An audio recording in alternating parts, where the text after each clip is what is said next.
Live from Rose-Hulman Soccer Stadium, it's our second of our doubleheader here on RHIT.TV. Our second game features the same two teams, Rose-Hulman and Earlham, this time on the men's side, as Rose-Hulman comes to this one 6-4-3, looking for their third straight. Alongside Cruz Martin, I'm Austin Platt. Thanks for joining us once again. But first, let's thank our title sponsors here in the fall.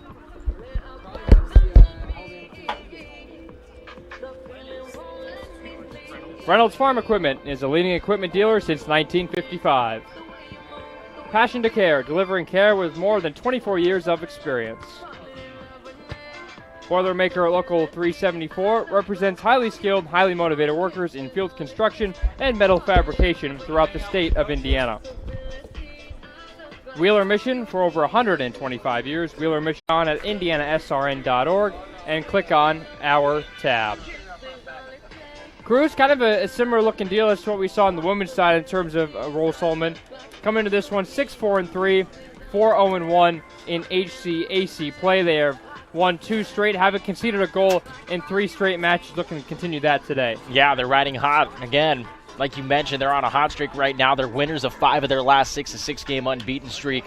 And a really hot October so far for Rose-Hulman. You mentioned not having given up a goal in the last 3 games, and in this stretch, they haven't given up a goal in 4 of those 6 games. And they have obviously won every single one of those games that they did not allow a goal, for the exception of one, I should say, that game at Hanover. But again, Rose-Hulman doing a really good job of being competitive in the HCAC once again. And Earlham's going to have a tough task on their hands today. You mentioned the Fighting Engineers, led by Cameron Hanna. He's got 5 goals and 2 assists this year, good for 12 points. They've scored 18 goals this year, only conceded 13 in 13 matches played in 2024. It's another good, balanced team. Their goalkeeper only allowed 1 goal a game this year, an .820 save percentage. They're good on both sides of the ball, and that has really shown itself. And you look at even some of the matches in non-conference play against the 15th-ranked Ohio Northern. They lost only 1-0 here at home. They played a lot of close matches early on in the month of September. Just couldn't get on the right side of the scoreboard in many of those. But in October, that has changed. It all starts with a conference play. You win the first conference match against Bluffton, as they did a few weeks ago, last Saturday of September, and that has really carried them forward into conference play. Yeah, that Bluffton game was also on the road as well, which is part of the reason why the tide of their season has turned. Again, it was a lot of losses and draws to begin the year, but they have since turned it on, and at the right time. You always want to be hot approaching the end of the regular season, playing your best soccer as the season winds down, and that's exactly what Rose-Hulman is doing right now. Hannah leads the team with, as I mentioned, 5 goals and 2 assists. Ryan Shapiro also has 3 goals and 2 assists this year. They're very balanced, 18 goals, 21 assists. So they're very happy to share the ball around, and they do a good job preventing other teams from doing the same thing. Let's look at, flip the page here, and let's talk about the Quakers. Currently 4-8-1, 3-2, however, in the HCAC, coming off of a 1-0 loss on the road to Transylvania on Wednesday, so a short recovery for them. But it's kind of been up and down this season, a 4-game losing streak in September. But, I'm kind of looking to still find their groove, Cruz. Just 1-6-1 in non-conference play, but have looked better in Heartland play. Yeah, that's exactly right. And you mentioned that the non-conference was a real struggle, but again, HCAC play, that's what you play those non-conference games for, to get yourself set up for conference play. And so far, even though Earlham, their record might not reflect it in the overall stats, their conference record has been relatively solid up to this point, plus 500 in conference play, and they have a golden opportunity ahead of them to take on a really good Rose-Hulman team. We saw it earlier today with an Earlham team who was an underdog in that game earlier against Rose-Hulman, in the women's game, I should say. And so this is the same opportunity for the men's team for Earlham to take on a good Rose-Hulman team, and maybe this time they can come home with a win. Earlham right now sitting in 4th place with 9 points, 3-2 in the HCAC.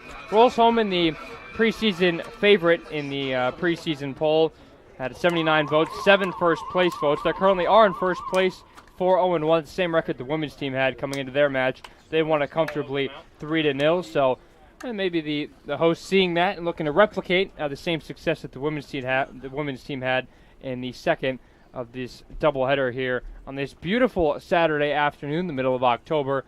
And both of these teams getting ready to face off against one another. Two of the top teams in the HCAC, and depending on the way seeding goes, you could see these teams again in the HCAC tournament. Obviously, if the seedings remain the same where they are right now, Rose-Hulman first and Earlham fourth, and they are on a collision course to play each other in the HCAC semifinals, which definitely is not too far of a ways away as we sit here on October the 19th. We'll take a break after starting lineups in the national anthem and get ready for some HCAC soccer between Earlham and Rose-Hulman. Stay with us here on RHIT.TV, always a front row seat. We encourage you to subscribe to our YouTube channel, IndianaSRN. Hit the bell to get notifications for upcoming games and more. Watch as many games as you want, as many times as you want. A good engineer, a good mathematician, a good scientist can identify problems. But in order to be a great scientist or engineer, you've got to have curiosity and you've got to have creativity, and that's what's going to set you apart. You can't teach curiosity. You just need to encourage your students to be curious. Curious in anything that they do. Curious so that it brings out the innovations, the new ideas. 575 of them from 40 states and 19 countries, with a record-breaking number of applications. Did you forget about Rose's outstanding class of 2023 and how 99% of the graduates have landed a position in their dream fields, graduate school, or the military? The renovations to Munch Hall are finally complete, so I'm sure he'll have plenty to eat at the updated Munch Cafe by the new Living Mall. We just broke ground on a new residence hall that will be ready for fall 2025. We celebrated a record-breaking homecoming with more than 2,000 alumni, students, and friends commemorating the 100th anniversary of the bonfire with our first ever drone show. We also welcomed 267 employers for our fall career fair. And perhaps the greatest gift of all, the Wall Street Journal named us one of the top 20 best colleges in America, and U.S. News & World Report named us the #1 undergraduate engineering college. You can be a little old for a lot of things, but you're never too old or too far away for Rose-Hulman. 2023 was a year of adventurous journeys, of coming together, of growth. No matter how far away you roam this holiday season, you will never be truly alone as long as Rose is your home. We encourage you to follow us on Twitter @IndianaSRN. Find upcoming games, video highlights, and much more. Follow us now @IndianaSRN. If there is one thing wrong in your aircraft, you're gonna fail.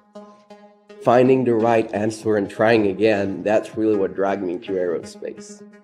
This is a 3D printed airplane which I made over my freshman year at Rose-Hulman that can be radio controlled and flown.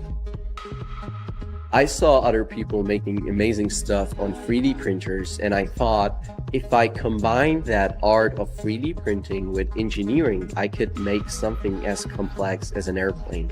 So I got the idea as a sophomore in high school, and I just tried. I did it. I failed a couple times.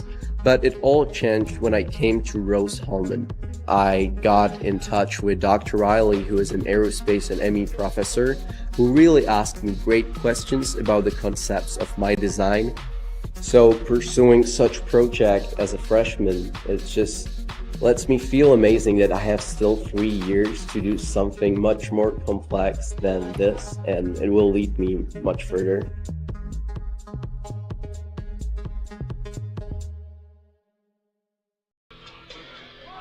Back here at Rose-Hulman Soccer Stadium, getting ready for this match between Rose-Hulman and Earlham. Fighting Engineers 6-4-3 this year, 4-0-1 in the conference. Earlham not as successful, 4-8-1, but 3-2 in conference play, and a win would take them right towards the top of the HCAC standings with just 10 days left in the regular season for Earlham. They finish up on Tuesday the 29th. They got 4 matches left. This one, and they have a nice little 3-match homestand to end their 2024 regular season. Meanwhile, for Rose-Hulman, they got 3 of their final 4 also at home. They travel to Anderson on Wednesday before playing their last 2 games here at Rose-Hulman Soccer Stadium. Coaches shake hands just in front of us. We're just about ready to go here. Rose-Hulman and Earlham for the second of two here on RHIT.TV. Official making sure everything's all set over here. Blows the whistle, and the ball is kicked off, and we are back underway.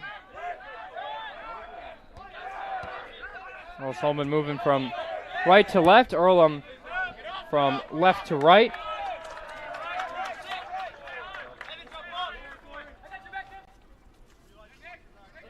Lovely throw in for the visitors.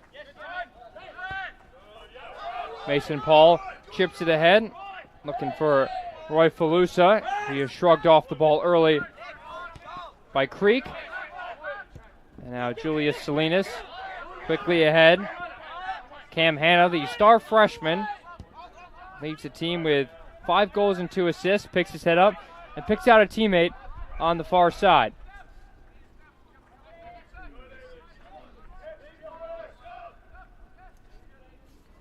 Kedzior flicks one in the box, headed away.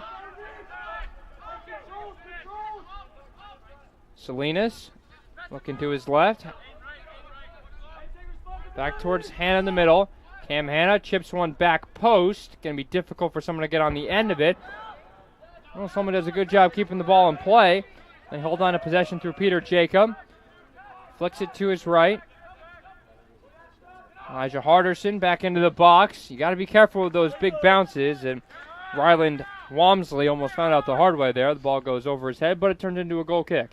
Yeah, we talked about the bounces earlier today during the women's game, talking about the turf and also the heat that you have to deal with. It bounces differently than it does on natural grass, and so that's something, like you mentioned, they're going to have to be aware of. Now that the sun's coming in at a little bit more of a sharper angle, too, this mid-afternoon heat's going to probably take effect as well, which is a weird thing to talk about, especially when you're in mid to late October like we are. But nonetheless, the Midwest never disappoints with absurd weather, and here we are. Sure, neither of these teams will complain, all things considered. In the mid-70s today. Obviously feels a little warmer on the turf, but not too bad at all.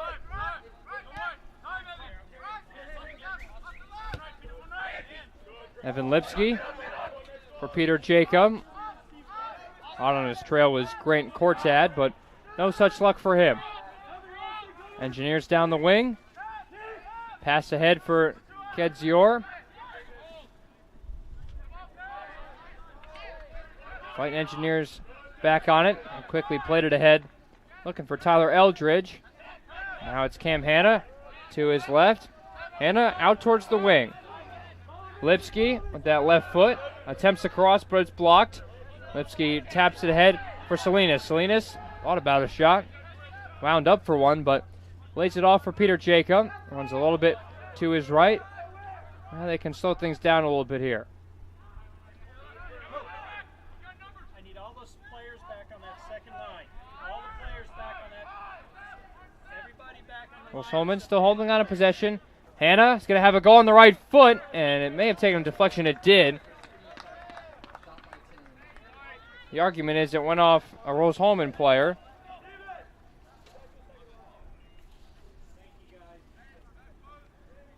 So it's your first corner of the match for the Fighting Engineers. Yeah, that's something that Rose-Hulman is very good at, drawing 68 corner kicks, at least that they have attempted so far this season. First real scoring opportunity for the Engineers. Cross into the box, right into the hands safely of Ryland Walmsley. Played in every minute so far, 33 goals allowed, 46 saves, a goals against average of 2.5. Makes about 3 out of every 5 saves. 4 and 6 this year with a pair of shutouts. Jacob's attempted pass was deflected, but still found a teammate. Salinas calling forward is Lipsky, and he'll get it on this left side. Evan Lipsky making his 6th start of the year. Jacob, now it's Hanna. Nearly shrugged off the ball, but back for Jacob. And back to this back three for the Fighting Engineers. coming in winners of 2 straight. They beat Franklin at home on Wednesday. They beat Berea last Saturday 3-0 convincingly. Here's a first look for the visitors on the attack. Laid off. Finally poked out by Creek. Knocked back up in the air by Mason Paul. Offside flag is up, just to our right. Assistant official who's wearing a hat. He definitely got the memo that it's going to be sunny out. I've never seen an assistant official wear a hat before, but... Well, there's a first for everything, isn't there? Very innovative and a very heads-up play, too, by the official to wear that hat. Now, we'll say, Austin, as we just saw Earlham have their first opportunity approaching their attacking third, something that Earlham struggled with in their last game against Transylvania was the shot discrepancy. We saw it in the women's game earlier today, and that's something that the men's team here cannot afford to have as well. They got outshot 17-3 in that game against Transy just the other day, and so if they want to keep themselves in this game, obviously it's still early, but you have to try to keep pace with Rose-Hulman in terms of shots. It's not easy to do, and they'll get another opportunity for a shot on this corner. It's their 70th corner this year, and it's their 14th match. So off the top of my head, it's right about 5 a game.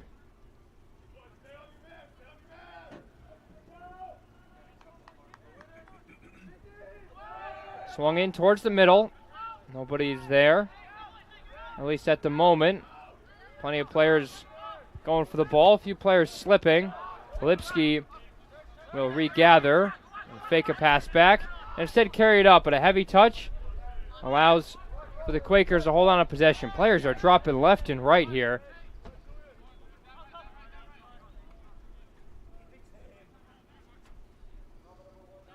Kedzior out wide.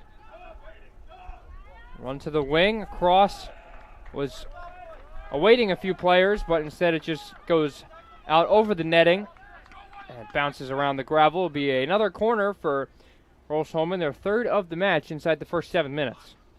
Again, we talked about it already. This team very effective at getting those corner kicks. Now number 71 on the year, like you mentioned, the 3rd of the day. This one swung it a little bit deeper towards the 6. Whistle blows. It'll be a foul against Rose-Hulman in that collection of players. And Walmsley can send it away. Opposite goes short for Davin Olson. Head for Cortad, who's got 2 goals and 3 assists this year. Jacob may have gotten stepped on, but his team still holds on to possession. Peter Borger running with it. Borger towards the center. The whistle goes. It's an early free kick from about 35 or so yards out, as Cam Hanna earned that one. For the impact that the freshman Hanna has, who is listed as a defender on the roster, but when you score 5 goals in your first 13 matches, maybe you're not as much of a defensive player as it might say. Certainly has a knack for goal. Salinas puts his left arm up in the air and clips one in towards the box, headed on. The ball's in the back of the net, but the offside flag was up. Actually, the ball went wide. Regardless, it'll be the Quakers' ball. You know, Austin, what I think is one of the more impressive things about this Rose-Hulman team is that a lot of their statistical leaders, I should say, are all different people. It means that everyone's getting involved. You take a look at, obviously, Cameron Hanna leading the team with 5 goals, but Tyler Eldridge leading in shots on goal. Eli Miller with shots in general. Looking down the line, Julius Salinas leading with 4 assists on the season. It means everybody's getting involved, and this is a team that has a lot of cohesiveness to it. They have certainly dominated the head-to-head between these two teams in the last decade. Last 8 meetings all been won by Rose-Hulman. They've only conceded 2 goals in that span as well. Last year's match 6-0, the year before that 5-0. Go back to March of 2021 in the spring, 9-0. So it's certainly been one-way traffic, at least as of late, but all time between these teams, Rose-Hulman and Earlham, directly down the middle. 22 wins for both and 1 draw.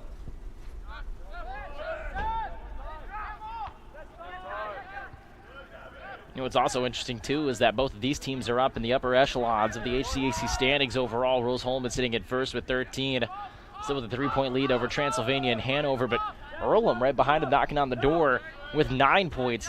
Just imagine if they were able to get a win today, get 3 points, they'd only be 1 point out of first place right behind the team that they're playing right now.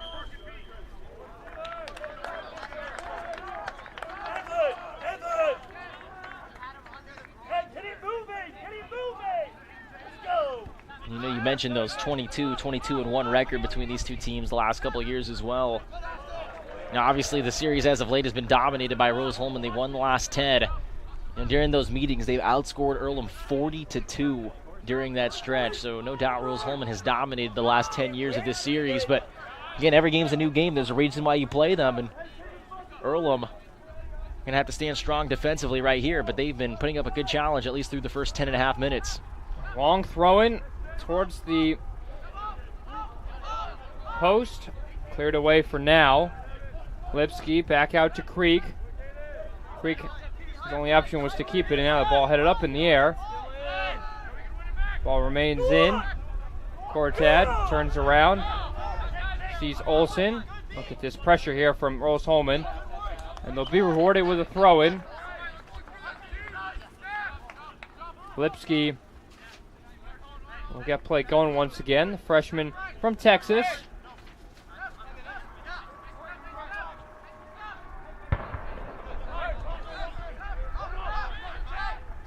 Jacob, just Julius Salinas, who's a real steady contributor in the midfield. Salinas gonna have a go, just wide. Now, so far, Austin, Rose-Hulman has really had control of this game up to this point, taking a majority of the time with their offense. And they also lead now 2-0 in the shot discrepancy again, very early, but the signs are at least pointing and the winds are blowing in the direction of Rose-Hulman up to this point. You keep giving them opportunities, eventually they're going to strike, and so that's something that Earlham can't allow. So Rose-Hulman to keep getting opportunities and quality opportunities like they just saw. Hannah trying to bring it down, a little bit unsuccessful.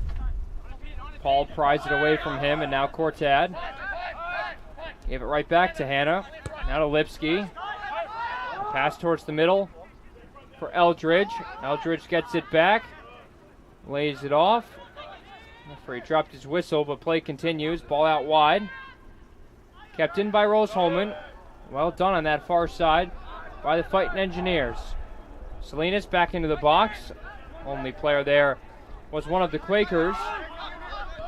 Creek looking for Salinas. Waits for the ball to come down. Plays a nice touch and then avoids a challenge. Rose-Hulman struggling to get it beneath their feet. And the Quakers can hold on to possession and then shrugged off the ball. Salinas put his elbow into Nick Wilson, and a foul is called. Wilson starting his first match of the year. Senior from Charlotte, North Carolina. Has a goal and an assist. Earlham has scored 15 goals in 13 games, which is not a bad tally by any means, but they've conceded 33. They've had problems on the back line all year long, and Rose-Hulman should pose another threat today. Wilson towards the corner flag. Taken away by Rose-Hulman. Hannah now sent ahead. Looking for Tyler Eldridge. Chasing whoever has the ball for the Quakers at the moment. Foul against Rose-Hulman, a free kick. As that ball was rolling out of bounds, it seemed like everyone was content with Rose-Hulman winning the throw, but the official had other ideas. And that's a good sign for Earlham, too. They're going to get their first opportunity to get something going towards their own 18 instead of towards that corner flag like they just had. We'll see what they can make of it.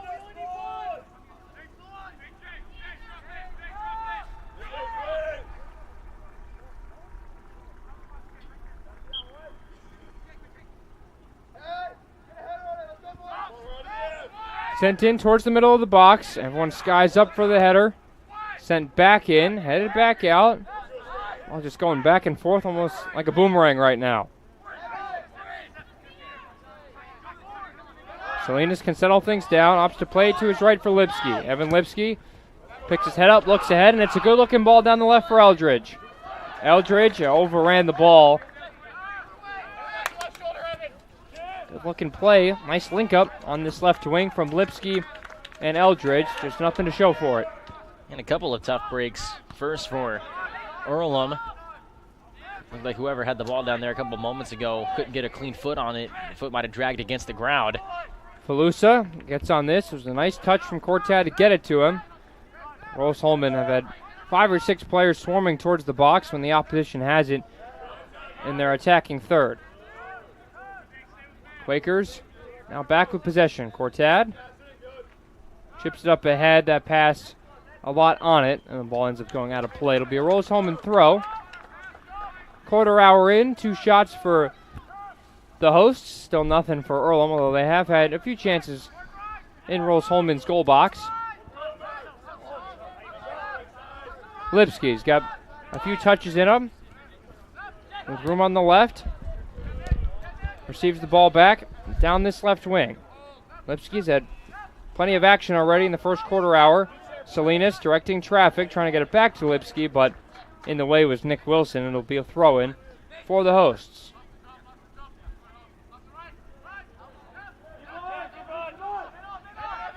Hanna back to Lipsky. Dangerous ball. Headed up in the air, not completely cleared out. Salinas will settle it back down. Pass was a little firm. And eventually sent all the way back out.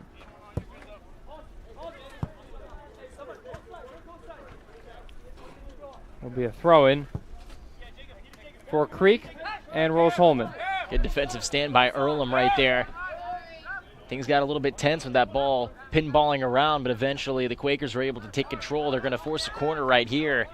So a good opportunity for Rose-Hulman now to try to strike again. But so far, Earlham's defense has been able to stand up to the challenge so far. And Davin Olsen wasn't taking any chances with Hanna on his tail. Opted to send it out. Thought maybe there was a deflection there, but referee thought otherwise, and we'll see another corner for Rose-Hulman. Salinas to send it in. This one a good one towards the back post. Headed around and sent out by Cortad.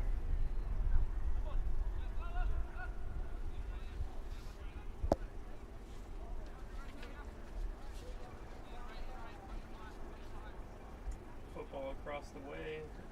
Rose-Hulman gets a touchdown, doesn't convert on the 2-point conversion, but they lead 22-18 over Defiance with 5 minutes to go. Well, it's been a busy day here, but Rose-Hulman on the football end, we were taking a peek at that one between these two games, but Rose-Hulman now taking the lead against Defiance. There's a cross looking for Hanna. But now with 5 minutes left on the gridiron, it's 22-18. Rose-Hulman leads. And we're down for a good chunk of that first half. Got within 2 points at the half. Back and forth second half, but Rose-Hulman at least has gone in front. They could not convert the 2-point conversion, so it's only a 4-point lead for them, but still you'd much rather be ahead by 4 than down by 4 with 5 minutes to go. Yeah, no doubt about it. It's been a great day for athletics so far today for Rose-Hulman. Getting the win on the soccer field earlier today against Earlham's women's team, and then obviously the football game going on, this game right in front of us, and then the volleyball team also in action today as well. A really busy day for Rose-Hulman athletics. Busy day for us here on RHIT.TV and IndianaSRN.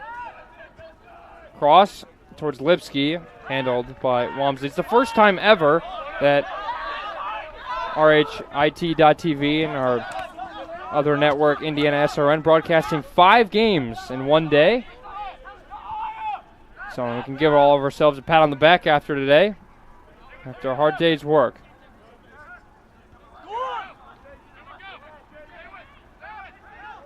Fighting Engineers back with the ball after a little tussle in the midfield. Here's a shot and just wide. It was Tyler Eldridge, who has 2 goals this year. His 5th start of the season. On the turn, got it on that right foot. Struck it well, but just a little bit to Walmsley's right and past the post. And it will be a goal kick here for the Earlham keeper. And that's a rarity. Like you said, that shot going to the left of goal for Eldridge. Coming into today, he had 17 shots. He leads the team with 11 shots on frame so far this year. So 11 of his 17 shots on the season have been on target. And more often than not, he's putting pressure on the goalkeeper and forcing him to make a play on the ball. That time, though, wasn't the case. Yeah, 647 shot on goal percentage, which is calculated number of shots on goal over the number of total shots, and anything really over 500 is a pretty good mark. Walmsley, a freshman keeper as well. We haven't brought that up, from Beaver Creek, Ohio. Very rare, obviously, now in this day and age to have a freshman keeper, but he's done a decent job. Starting every match, so clearly there's confidence in the coaching staff compared to some of the other goalkeepers on the roster.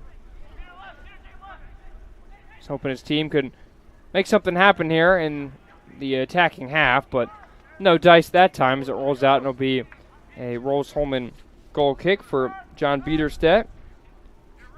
Averaging just 1 goal allowed this year, 50 saves he's made in 11 matches, played in every minute, 4 shutouts. Save percentage of .820, which is over 4 or 5 shots on goal, which is a pretty good mark.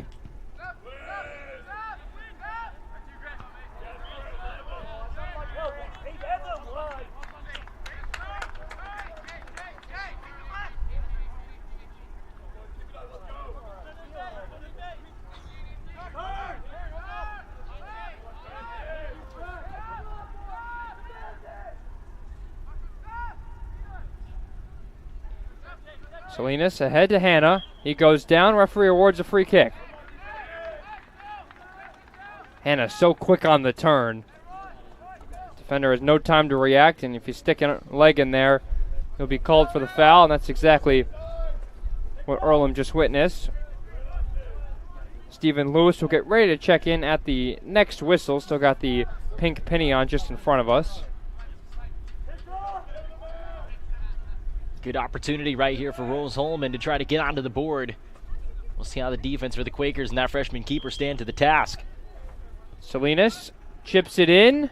Wasn't very confident the goal is open. The shot from Hanna was blocked.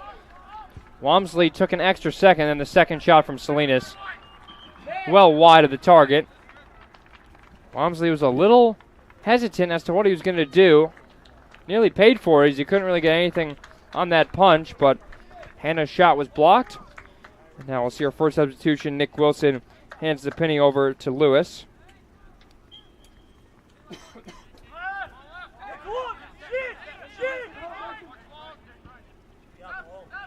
Olsen rolls it down the line. Ball will stay in play here for Peter Jacob.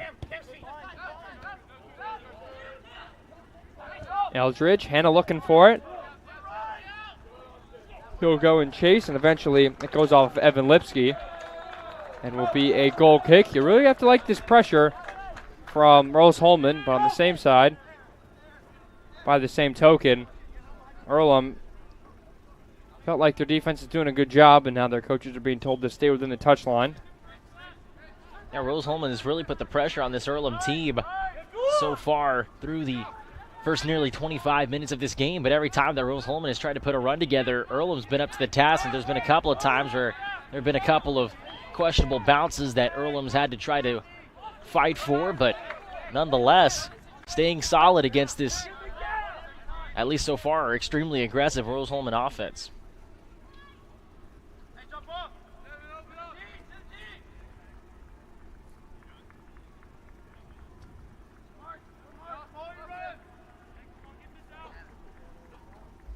So a chance for Earlham here to potentially get a ball in the box.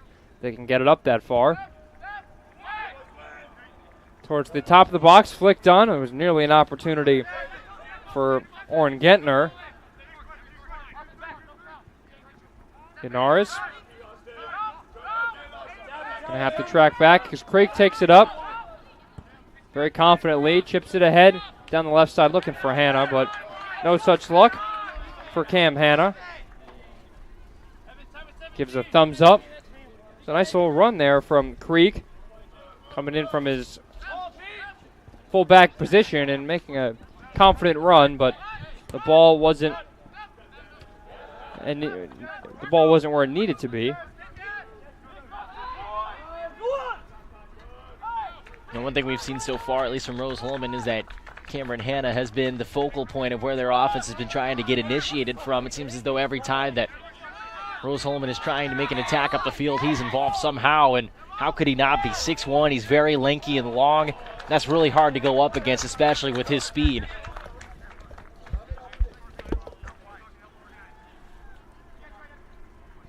A throw in here for Earlham. Laukkanen got it in, and then a foul is called as Lipsky went down. It'll be a free kick. Under 20 minutes left, no score. All 5 shots belonging to Rose-Hulman.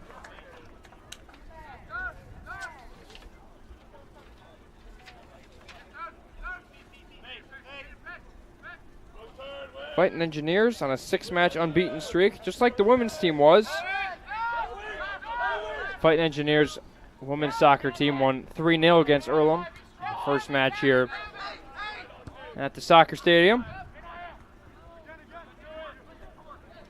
Preseason favorites looking for their 5th conference win of the year. They've really been led by Cam Hanna, the freshman, who's won HCAC Offensive Player of the Week 2 of the past 3 weeks. He's got 5 goals this season. It's a team that loves to share the ball as well, as I mentioned. Of the 18 goals that they have scored, they have 21 assists as well. And leading that charge is Julius Salinas. And Lipsky and Fila also have 3 themselves.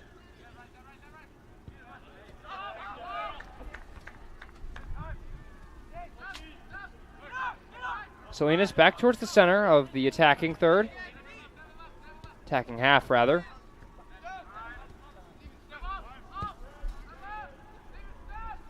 Ball sent ahead by Jacob Pohl. Good job from the Quakers to win the ball back. Now working down the far side. Immediately stripped away again. Hanna in the middle. What can he do with it this time? Hanna turns, draws a double team, muscles his way off a pair of defenders, takes it into the box. It's a good-looking run. Hanna strikes it towards the back post. Nobody's there. It is still in play. Rose-Hulman will chase after it. Now a chance for the Quakers on the break. A strong touch here from Laukkanen. Out wide to Roy Falusa. Falusa running.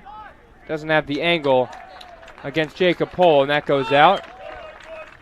Quickly back and forth. That ball went from one goal box to the other in not a lot of time. Yeah, that was a great attempt at a counter for Earlham. Unfortunately, they weren't able to capitalize on it, but at the same time, you have to at least count your wins, and considering the fact that you were able to flip sides of the field, now Rose-Hulman has to try to build from the back instead of having the ball in their own attacking third. Give a lot of credit to Roy Falusa for going after that one. He was in a foot race down to that touchline. He'll get a much-deserved breather after that last run.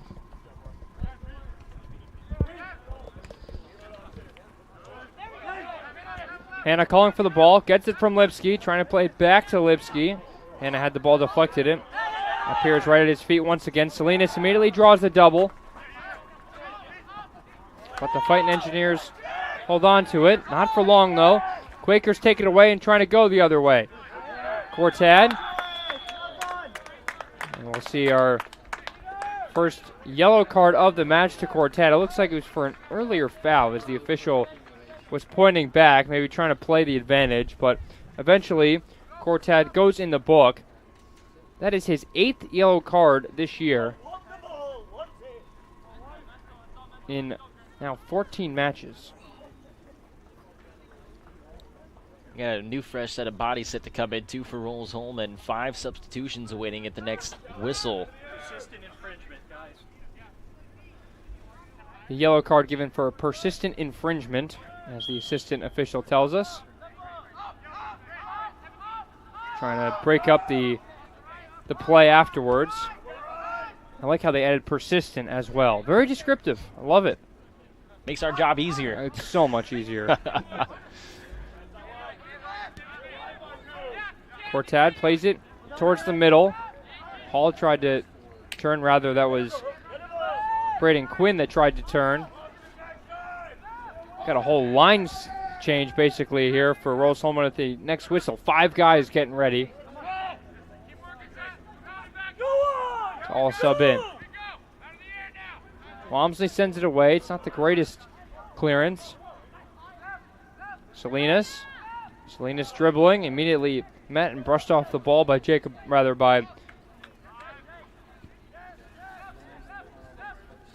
Pohl.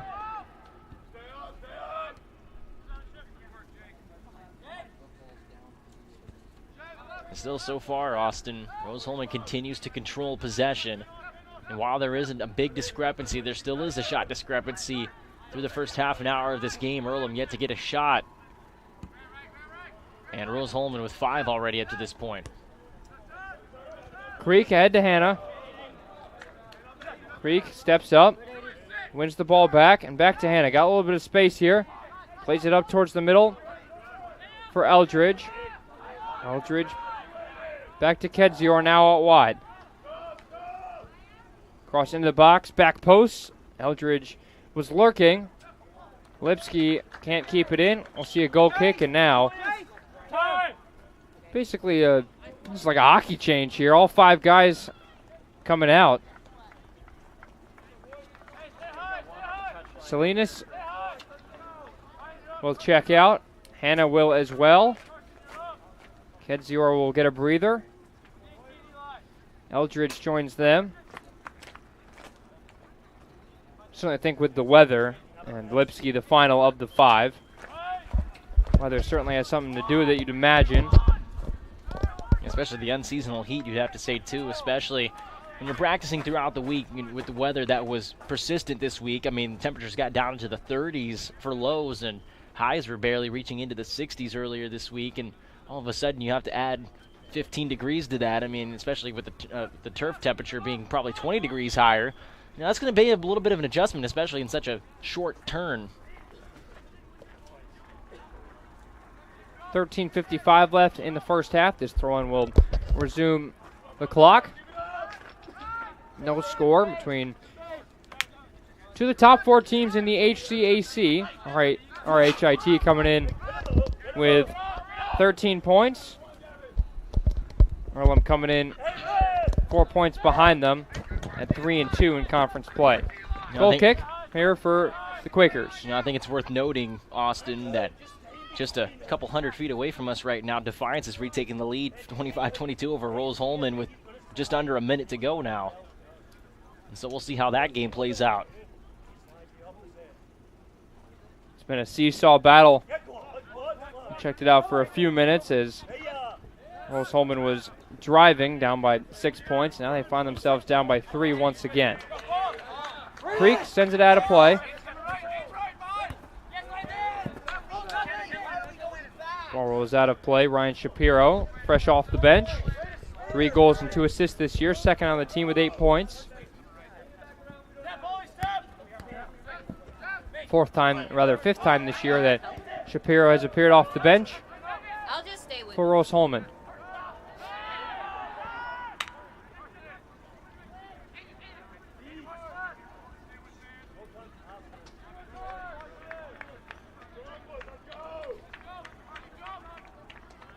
So far, if you're Earlham, as you're approaching the final 12.5 minutes of this first half, while you probably aren't too happy with your offensive performance so far, your defense has been really strong so far today, especially with the persistent attack from Rose-Hulman.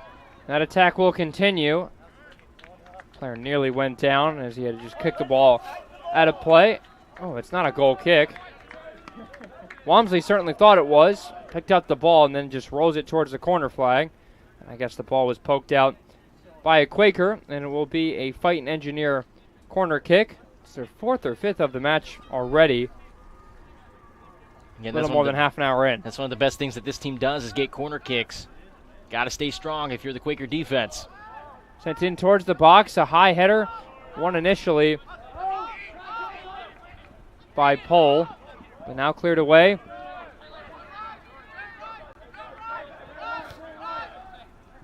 Rose-Hulman done a good job picking up these second balls and keeping the pressure on. Shapiro, fresh off the bench. Crosses one into the box, dealt with by Olsen. Now Yanaris can bring it down. Austin Yanaris again. Laukkanen does a good job keeping it in. Now room for Grant Cortad. What does he want to do with it? Speeds up the field right at the halfway line. Peels around and plays it back to one of his 2 center backs, Devin Fitzgibbon, making his 6th start this year. A goal, an assist, and 3 points for him. That ball does go out of play. And Aris couldn't keep it in. It'll be a throw-in for Landon Kangas. It's rare now in soccer. You see 5 substitutions made at one point, considering there's no restrictions with subs in college. I think it says a lot about this Rose-Hulman team, too, that they're comfortable putting 5 new players in at any given time.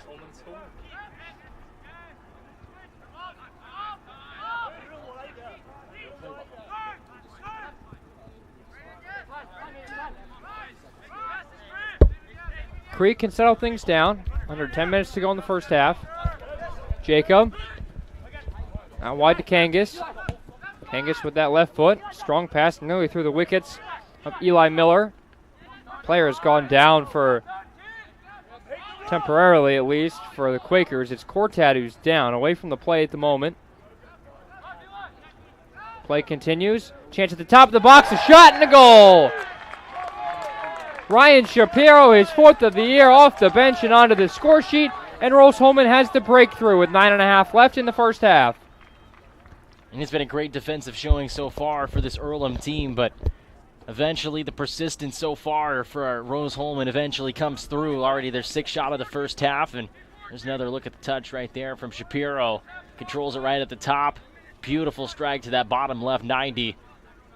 And now if you're Earlham, you have to try to find a way to respond and keep Rose-Hulman off the board going into halftime. Again, 1 deficit lead is not detrimental, but again, with the amount of shots that Earlham usually gets up, especially against really good teams, they're behind the 8 ball at this point, to say the least.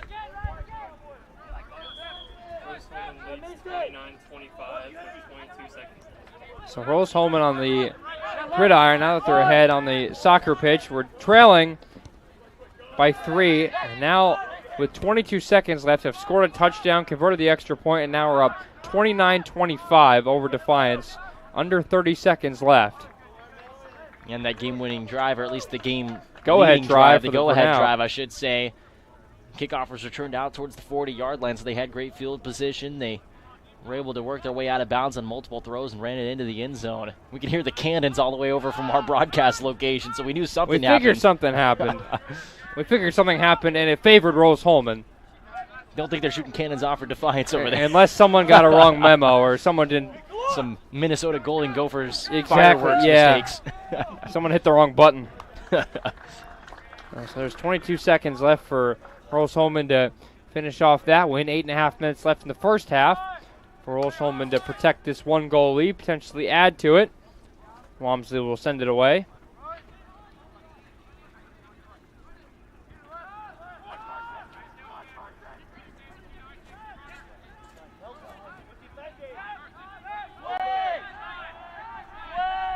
Can feel Rose-Hulman playing a little bit more of a buzz now with that first goal. Down the line, Gwynn trying to get on the end of it. Comes back out towards the midfield. Laukkanen says he's got it. Laukkanen to his right, and a fire shot from 20 yards is deflected, still in the box. Back out to Laukkanen on the edge. His shot, tough to get around it with that right foot of his, and just missed to the right of the post. Be a goal kick for Rose-Hulman, is one of the first few shots in this game, the second to be exact for the Quakers. Just misses the frame, and Biederstedt has not been tested still to this point. Yeah, and both of those shots were the first 2 shots of the game for Earlham, so you have to feel good about actually getting a couple of shots at least off of the foot of a couple of your attackers. Now you have to convert on them, and that's going to be the big challenge for Earlham.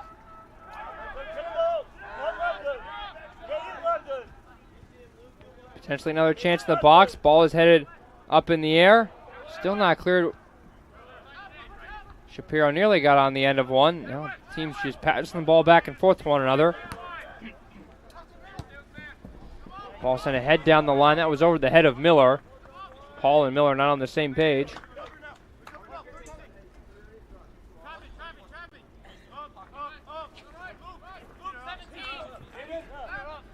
Long throw ahead for Rose-Hulman. All the way down the line. Shapiro will chase. A little pushing and shoving. Both teams pointing. And it will be, looks like a Rose-Hulman throw-in.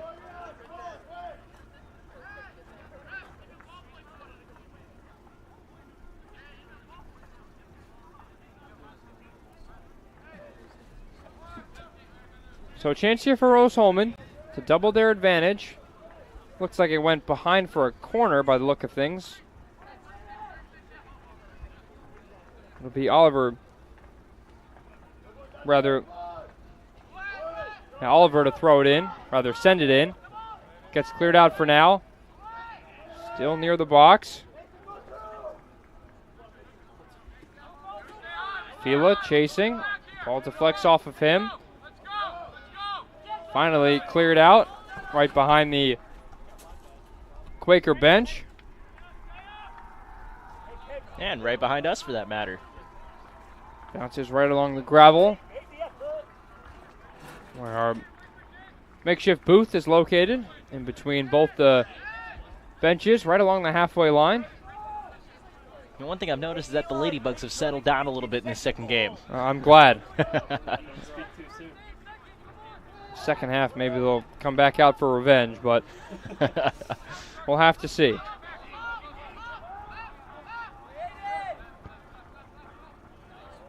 Sent ahead by Harderson out wide. Cross comes in. Flicked on once again, looking for Shapiro, who's always lurking in the middle. Cleared away nicely for Nally to get it out of the attacking third by the Quakers, but nice run here to get it back in by Harderson. Elijah Harderson. Now Jacob Pohl trying to jockey for position. Sent his man to the ground. Was called for the foul, and then immediately looks at the referee. Aiden Creek was grabbing the ball and kind of running with him dangerously. Could have been called for a yellow card.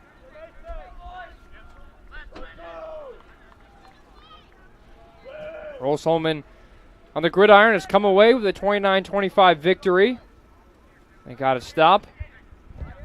Last few moments of the game. Get a win over Defiance. So right now, Rose-Hulman 2-0 today. Women's soccer and football have won. Men's soccer looking to do the same. They're leading by one and now looking for more. Down the side into the box, Eli Miller still going. Miller took a tumble at the very end and skied a shot wide and slams his fist into the ground in frustration. But a good run nonetheless from Eli Miller, who was close to his fourth goal of the year. Freshman from Indianapolis. There are a ton of freshmen on this Rose-Hulman team. And look at that conference record. Yeah, this could be impressive. A team that could give a lot of problems for the next couple of years here in the HCAC. 25 freshmen in the class, biggest class in program history, 11 different states and 2 different countries.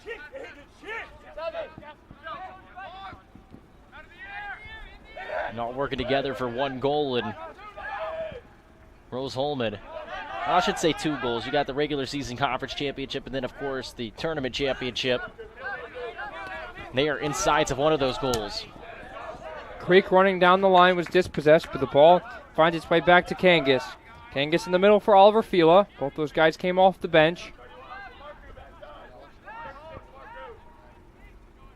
Now Borger. Back towards the middle for Carson Maines, rather. Shapiro, goal scorer. Back out wide for Kangas. Cross into the box from Peter Jacob. Looking towards the side of the box. Goes out of play. It'll be a throw-in for the hosts. 2.5 left in the first half. Rose-Hulman have had the majority of possession. Only 6 shots to their name, but one of them found the back of the net. Chipped up ahead for Creek. Aiden Creek with plenty of room. Tries to play one out wide. Not sure he got all of it. And have found one of the opposing Quakers, who then goes to the ground. Foul is called. Nice gesture from Maines to bring his opponent back up after taking him down to the pitch.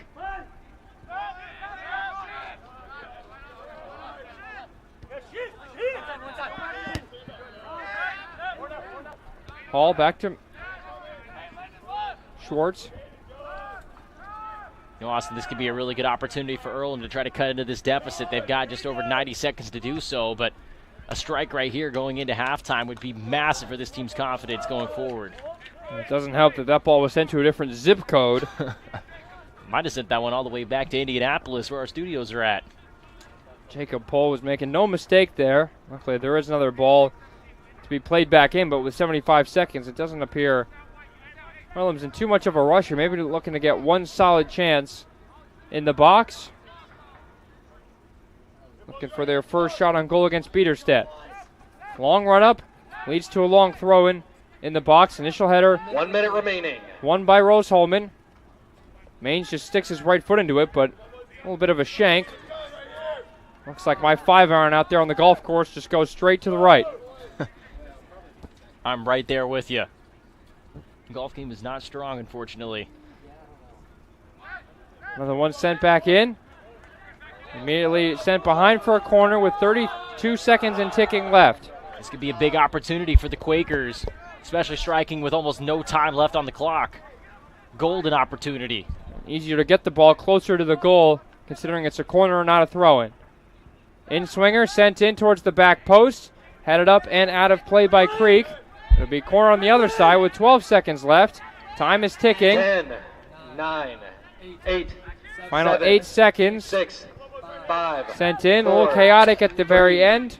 2, ball bounces up in 1. the air. It's cleared away, and that'll do it for the first half of play. So a little bit of a flurry at the very end from Earlham, but unable to get anything into the back of the net. And Rose-Hulman will take a 1-0 lead into half. Two of the top teams going at it here in the HCAC. Cruz, your thoughts after the first 45? Well, that game was a lot more competitive than what we saw earlier today, which is a good thing, I would say. A 7-2 shot discrepancy in favor of Rose-Hulman, which is a little bit better than what we saw earlier. I believe it was like 18-1, 18-2 or something like that. So Earlham keeping this game competitive. Again, just a 1-0 lead for Rose-Hulman heading into the halftime locker room. This is still anybody's game. But I think that Earlham needs to get more shots up on target to give themselves a better chance at tying this game up. And if you're Rose-Hulman, just keep pressing on and doing what you're doing. Keep being aggressive, attacking, and try to put more pressure on that back line. The goal scored just after the half-hour mark.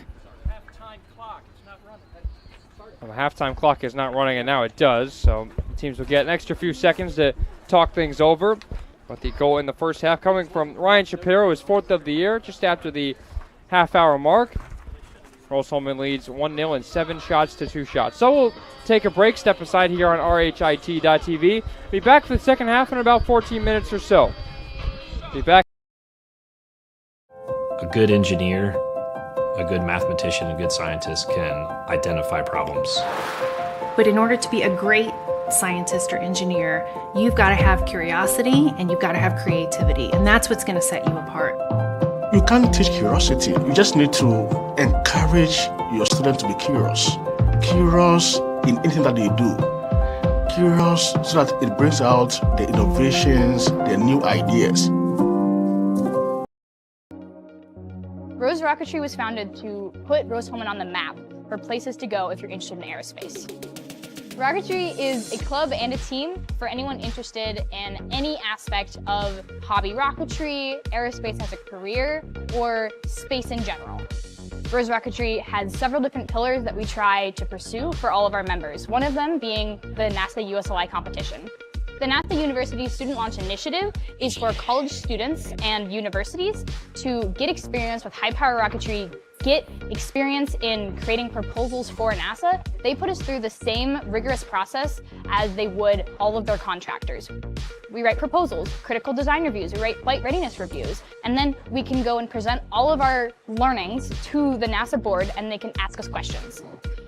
And having that kind of hands-on experience where you can point to it and say, hey, I want to work at your company. This is what I've done to show that I'm valuable to your company. I've built rockets before. I've written proposals for NASA before.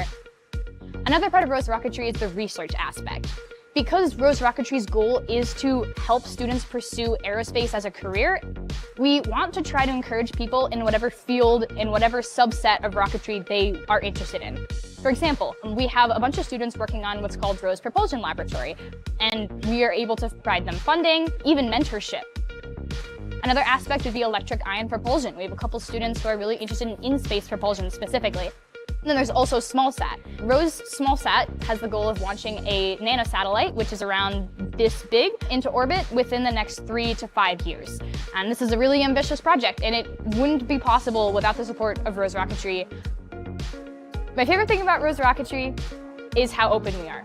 A lot of our people that are the most active are freshmen. And that's fantastic, because now these people are learning hands-on engineering skills before they even learn what engineering is. It's sort of given me a preview of all the engineering that is to come, and it's sort of put me on the fast track of learning mechanical engineering. Failure modes, effects, and analysis. That's not something you really learn as a freshman in your academics, but learning it in Rose Rocketry means I can apply those concepts to my current classes, which really helps me excel academically and prepares me for future classes. One of the goals I have after graduation is to be part of the aerospace industry. Rose Rocketry has helped me prepare for that goal in learning the design process of the aerospace industry and learning the documentation requirements. And it's also given me the opportunity to step into a lot of design areas and a lot of manufacturing areas that I haven't been exposed to before. And I think Rose Rocketry provides that really collaborative and friendly atmosphere. We really learn to work with each other, especially across multiple majors. What's special about Rose is the ability to really get involved. If you have that initiative, you can pursue it. And I think that's exemplified by how joining this team as a freshman, I was able to be elected the vice president. I was able to make a real difference on the team. That experience is something that you really may not find at other universities.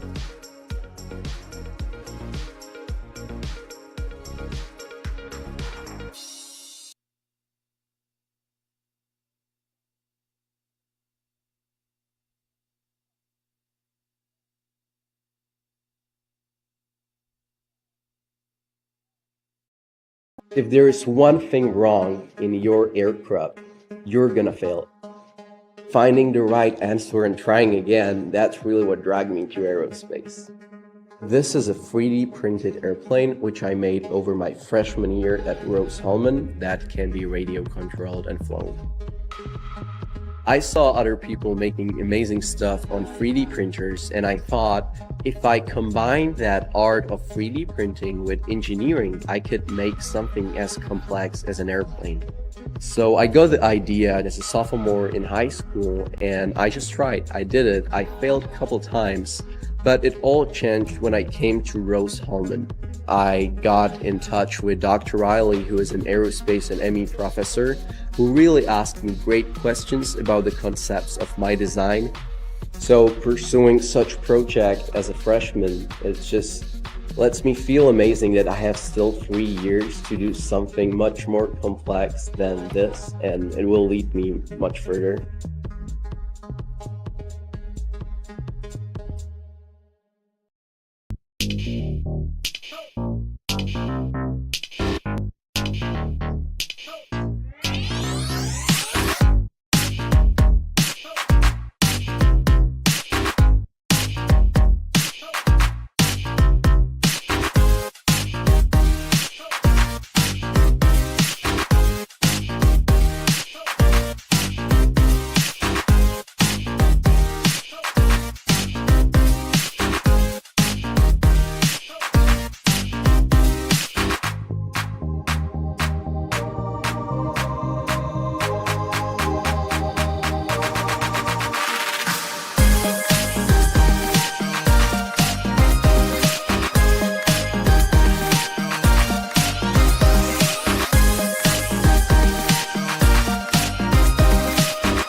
So my goal is to get involved in space industry and learn about what lies beyond the Earth's horizon. I came across Rose Rocketry, I saw, hey, they're doing some really cool stuff. They're building rockets. I really grew a lot being as part of the team. Last year, through Rose Rocketry, I was able to attend SED's Space Vision 2022, which was a student conference for people who want to get involved in space. And I was able to go to Washington, D.C. and talk to so many people within the space industry who come together and say, this is what the next goals for space are. Being at Rose, I was able to hone my engineering skills to push myself to get involved in the field further and learn about all these different opportunities. And I don't think I would have really gotten that at a bigger university.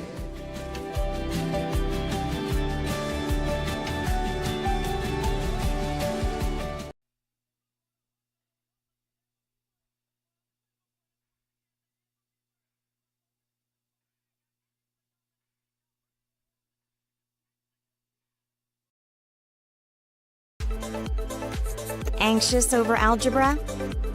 Call Ask Rose, the free science and math homework helpline. It's free world-class tutoring. Just call, chat, email, or screen share. Learn more at askrose.org. Confused by chemistry? Call Ask Rose, the free science and math homework helpline. It's free world-class tutoring. Just call, chat, email, or screen share. Learn more at askrose.org.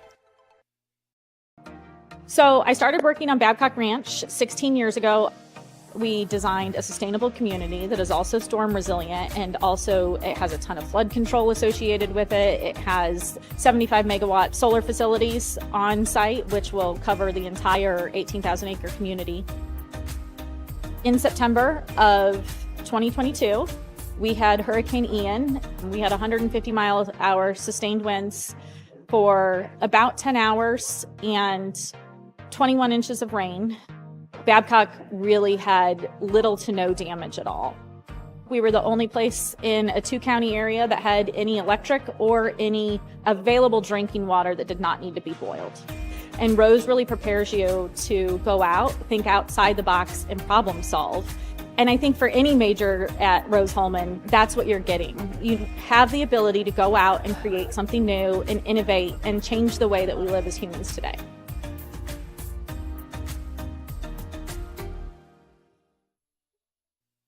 An active athlete looking for enhanced performance, comfort, and recovery? Then Skins is the perfect choice for you. Our revolutionary sports compression product provides better oxygen flow in your muscles, helps reduce fatigue and pain from intense physical activity, allowing athletes to push their boundaries and perform better. Skins helps keep everything, including you, on track. So don't wait any longer. Get your Skins now and experience unbeatable performance. Take your game to the next level with Skins. They say nice guys don't finish first.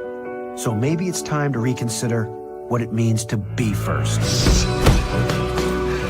It's about being your best, but knowing you could be even better. It's being present, but respectful of history. You sure you want to make that move? It's donating something more valuable than money. It's believing in yourself and something bigger. It's coming from different families, but treating each other like brothers. It's not just being a man, it's being a Mason.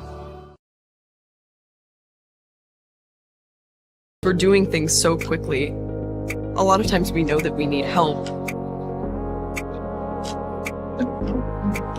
So our professors all know us by name. Basically, everybody knows everybody here. That one-on-one personal connection you're getting with the faculty, you don't get that a lot of places. We're not just saying, here, go do this hard project.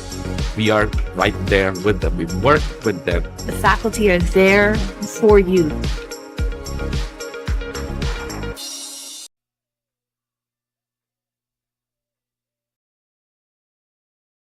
At first, me and my mom were struggling. I was trying to pay the bills and trying to take care of my mom at the same time.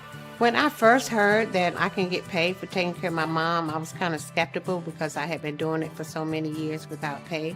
That's when I reached out to Passion to Care. I read all the reviews and I saw that they were #1 in the field. Passion to Care has really, really changed my life. Right now, I take care of my mom 24/7 thanks to Passion to Care.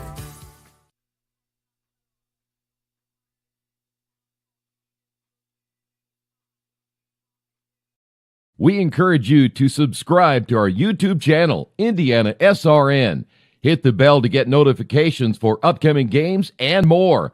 Watch as many games as you want, as many times as you want. A good engineer, a good mathematician, a good scientist can identify problems. But in order to be a great scientist or engineer, you've got to have curiosity and you've got to have creativity, and that's what's going to set you apart. You can't teach curiosity. You just need to encourage your students to be curious. Curious in anything that they do. Curious so that it brings out the innovations, the new ideas. 575 of them from 40 states and 19 countries, with a record-breaking number of applications. Did you forget about Rose's outstanding class of 2023 and how 99% of the graduates have landed a position in their dream fields, graduate school, or the military?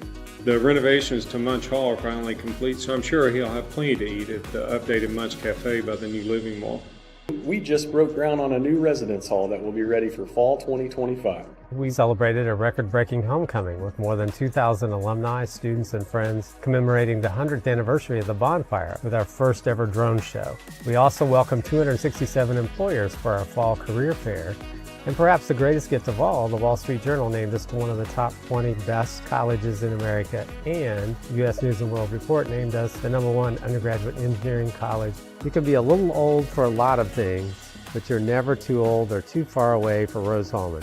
2023 was a year of adventurous journeys, of coming together, of growth. No matter how far away you roam this holiday season, you will never be truly alone as long as Rose is your home. We encourage you to follow us on Twitter at IndianaSRN. Find upcoming games, video highlights, and much more. Follow us now at IndianaSRN.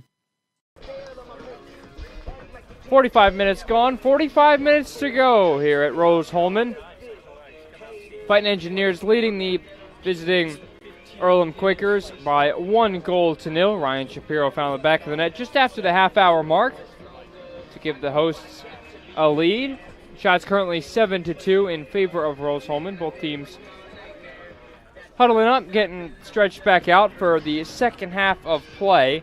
Some chances in the end for Earlham at the end of that first half, Cruz, and that's something they could probably take into the break as they chase it and try and find an equalizer. Yeah, exactly, and they're still in this game, obviously. A 1-goal deficit is really nothing when you think about it, because all it takes is one good strike at the foot and bam, the game's going to be tied up. And so, you know, while it did take them 40 minutes to find those shots, or 35 minutes, whatever the case may be, you know, you went a majority of the half without getting shots, but you know, they were able to record two going into the halftime with a little bit of momentum because they had a couple of corners too right before the halftime break. And so I think Earlham needs to keep their foot on the gas pedal, keep pressing forward. But again, Rose-Hulman, now that they've had their backs up against the ropes a little bit as of the last 5 to 10 minutes of this game, they're probably going to come out with even more fire in their eyes, and they still have that 1-0 advantage. So teams will flip fields, give each other one final talking to before the second half commences. Rose-Hulman looking for their 5th win in conference play, looking to stay on top of the HCAC standings. Preseason favorites looking to uphold that mark, doing so far with a few weeks left. 13 points is 3 ahead of both Transylvania and Hanover with the same number of matches played, so a comfortable cushion of 3 points on top for Rose-Hulman. They play Anderson, Mount St. Joseph, and Manchester as their final 3 matches after this one. 2 of them coming here at home. They'll travel to Anderson on Wednesday. You know what I'm looking for coming out of this half, Austin, is who's going to control the possession for the first 15 minutes. Now, if it's split evenly or Earlham has the advantage, they're going to be in really good shape. But if they keep allowing Earlham, that is, allowing Rose-Hulman to take control of this game and allow to continue getting shots up, this could be really problematic for this Earlham team, who again is fighting for a top spot in the HCAC standings. They're only 4 points behind Rose-Hulman at this point.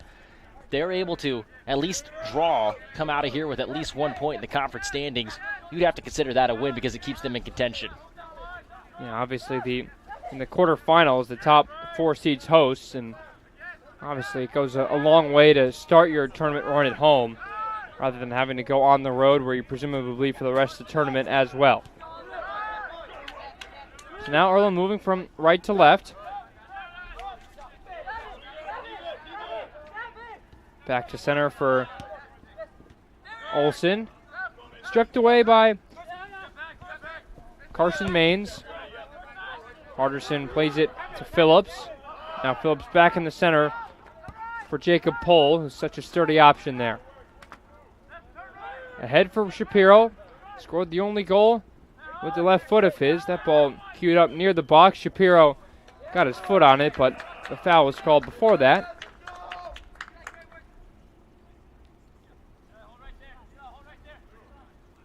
You're already seeing the aggressiveness from this Rose-Hulman team just through the first 70, 80 seconds of this second half. But here's the thing, though. Earlham has the ball now, and they can reciprocate that and try to send a message to this Rose-Hulman defense.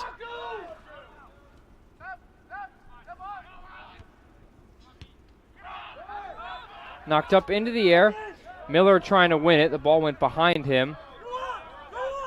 Miller still chasing, providing a little bit of pressure.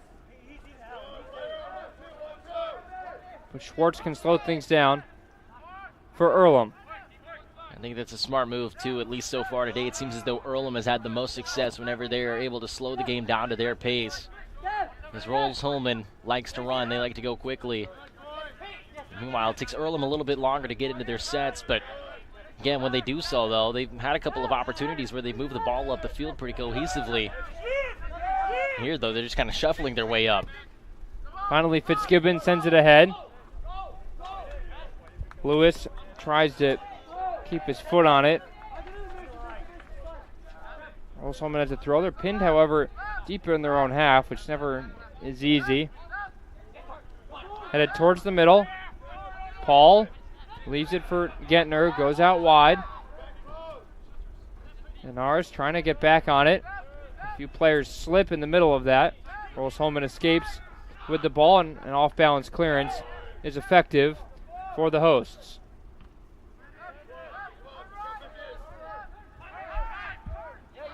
Lipsky into the center. There's a run being made on the near side by Harderson, but he wasn't found. He's still floating along the right side with nobody near him. Play continues, however, on the far side with Lipsky. He gets dispossessed. There's plenty of room for Lewis, but nobody could find him.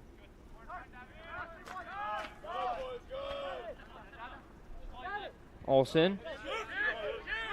Rose-Hulman feels very happy with the way they've set up here in the second half.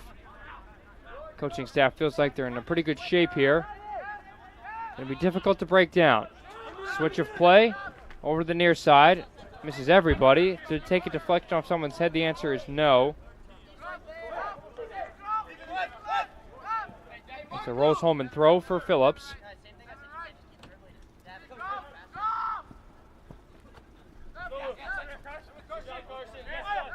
Ball falls for Harderson. Man quickly on him. There was a foul against Phillips. Lewis, rather. Rose-Hulman has a good opportunity to find something here, especially when the pace slows down. Now they have the opportunity to control that pace and try to speed it up again. Trying to provide pressure on a restart. Maines into the middle. Cross was blocked. Fila nearly got his foot in there, but then a header from Shapiro didn't have enough power on it and eventually just ends up comfortably in the hands of Walmsley. It was a good job by Rose-Hulman to try to get that second chance opportunity, not giving up on the play after that first cross was sent back. Staying in the play, giving yourself a second opportunity, but again, give credit to the Earlham defense for stepping up to the challenge.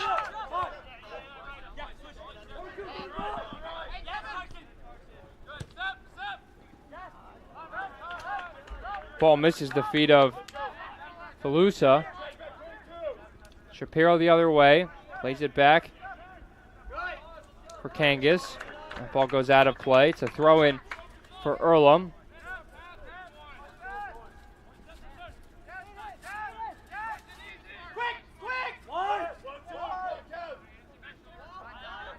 Quaker coaching staff urging their side to maybe move a little bit quicker here.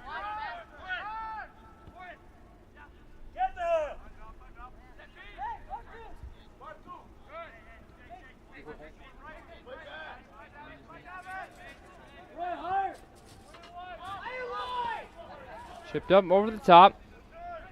And Norris comes down with it. Crosses into the box. The header. And it was a free header for Falusa, looking for his 6th goal of the year. Leads the team with 5. That's his 35th shot this year. That also leads the team by quite a margin. But that one just a little bit right of the target. Another great opportunity for Earlham. That might have been the best set that they've had so far today, especially with the placement of that ball towards that back post.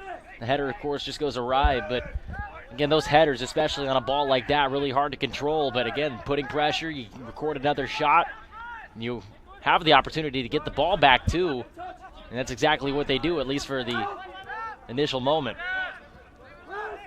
It's also pretty easy to tell the physicality has increased in this second half, some pushing and shoving. Even in just the first 7 minutes of this second half, the stakes only increase.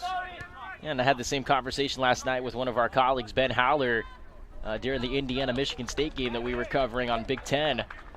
You know, that physicality is going to increase as Earlham continues to press to try to burst their way back in to tie this game up. You know, that's just kind of a side effect of becoming more aggressive, trying to play faster, trying to play harder, and, you know, you're just going to have to deal with that. Now, you have to be smart about how physical you are, though. You want to pick up any unnecessary fouls, or for that case, any unnecessary yellows or reds. And you have to be tactical.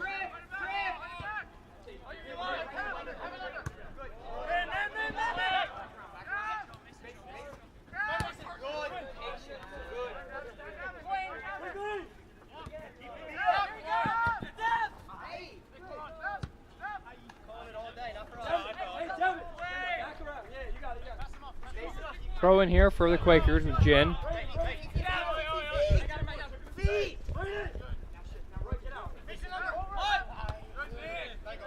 Ridley sent back out. Jin will get another shot.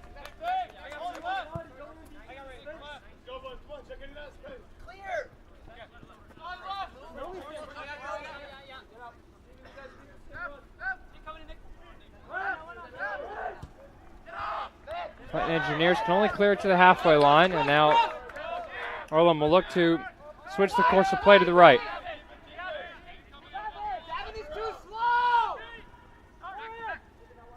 Olsen, now Gentner. Now wide to the right. Ball deflected. That stays in play and taken away by Rose-Hulman. Engineers up the left side with Miller. Miller got tangled to the ground. Play continues. Now there's some room over here for Kevin Jin. Jin turning. Austin, I really like the patience that Earlham is taking right now. They're not trying to force anything. They know they're playing from behind. They're playing aggressive, but you know, we talked about it just 3 or 4 minutes ago, being tactical, being smart, and being nearly surgical with the way that they're going about moving the ball up the field. Maybe a little bit too impatient to that point. Maybe a little nervous to make an error with the passes, but you're right. They've been very tactical, very precise with the moves they make. Meanwhile, on the other end, Rose-Hulman looking to move quickly. Miller towards the box. On that right foot into the box. Takes a shot. It's blocked. Miller gets it back. Opts to recycle the ball out wide. And now a player down. Actually, the player who I believe the shot went off of, who blocked it with his head. That's right. Needing medical attention. That's David Olson, who just went down out there. He took that shot off the side of the head and stood on his feet for a minute, decided to go down, not only to stop the clock, but also get some attention. A little bit rattled right there, but we'll see if he, at least for the meantime, was all right. They might be taking precautionary measure, might take him out, but they'll have to have a sub ready to go. If it is a head injury, then yeah, he does have to come off to make sure that staff gives him the adequate treatment. You always worry about head injuries, and overall the support has done a great job to ensure that everyone who does exit with a head injury is examined properly and not rushed back in.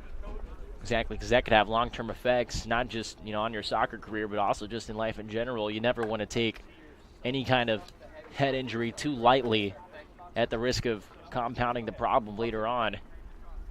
And there's a couple of great courses out there that you can take. Our media director over at Indiana University, Galen Clavio, was fortunate enough to be a part of that class that talked about head injuries and whatnot and how to treat them. And you learn a couple of things too, and I think it'd be worth going and looking at, trying to learn more about how serious these can be and a couple of things that you might not have known.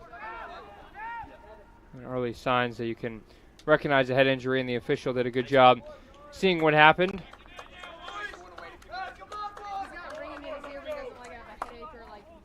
So Olsen, who's in front of us, kind of getting the word as to when he can come back in.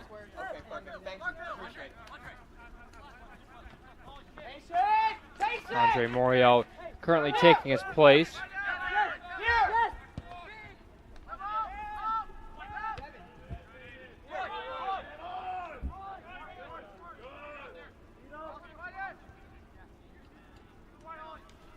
Chance for Earlham to get something going here in the second half. Jin with it, plays it out wide, across with the left, looking for Lewis. That was unsuccessful, and the flag went up against Lewis.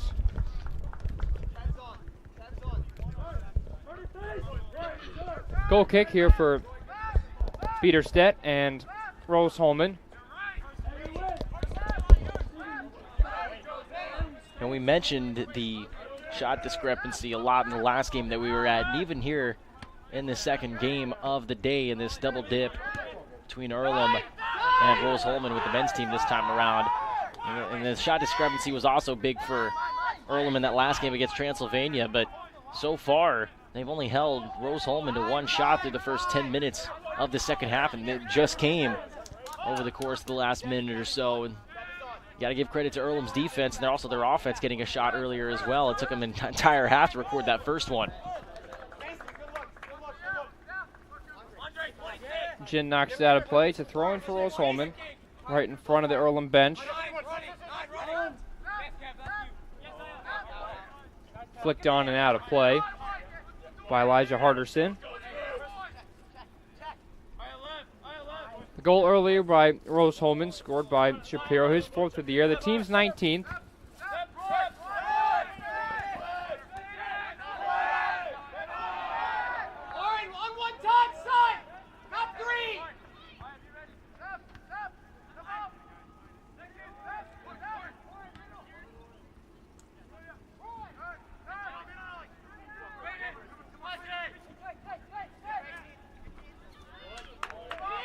Ball played over to the right wing.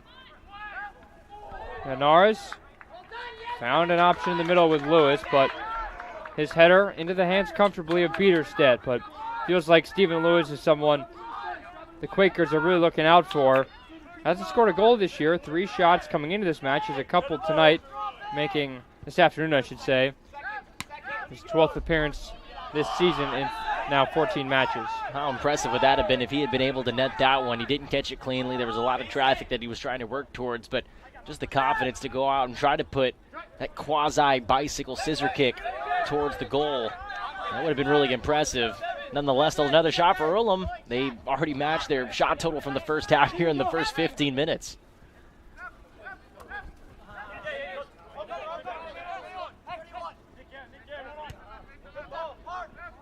Played down the line by Rose-Hulman. Fitzgibbon will just watch it go out of play. Also, the coaching staff trying to get their team to settle down a little bit. A lot of voices being heard, and maybe the coaching staff just wants to quiet things down. They certainly haven't looked as sharp as they did in the first half, and I think part of that has to do with the fact that Earlham's being more aggressive, and I think Earlham's also settled into this game a little bit more, giving them more of a challenge. Potential chance here for Kangas, going towards the end line. He kept it in. His low cross was twirled up in the air. Finally knifed away by the Quakers. Knocked back by Creek, with Miller chasing. Earlham trying to move the ball forward.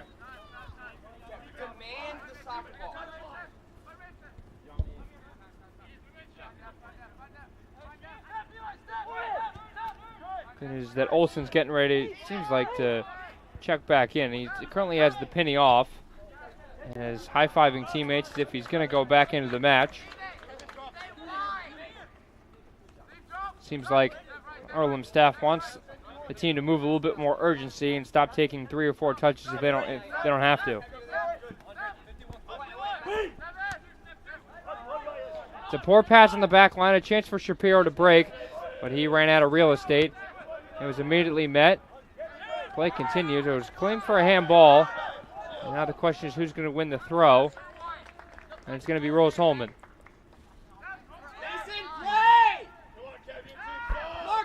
Near the box.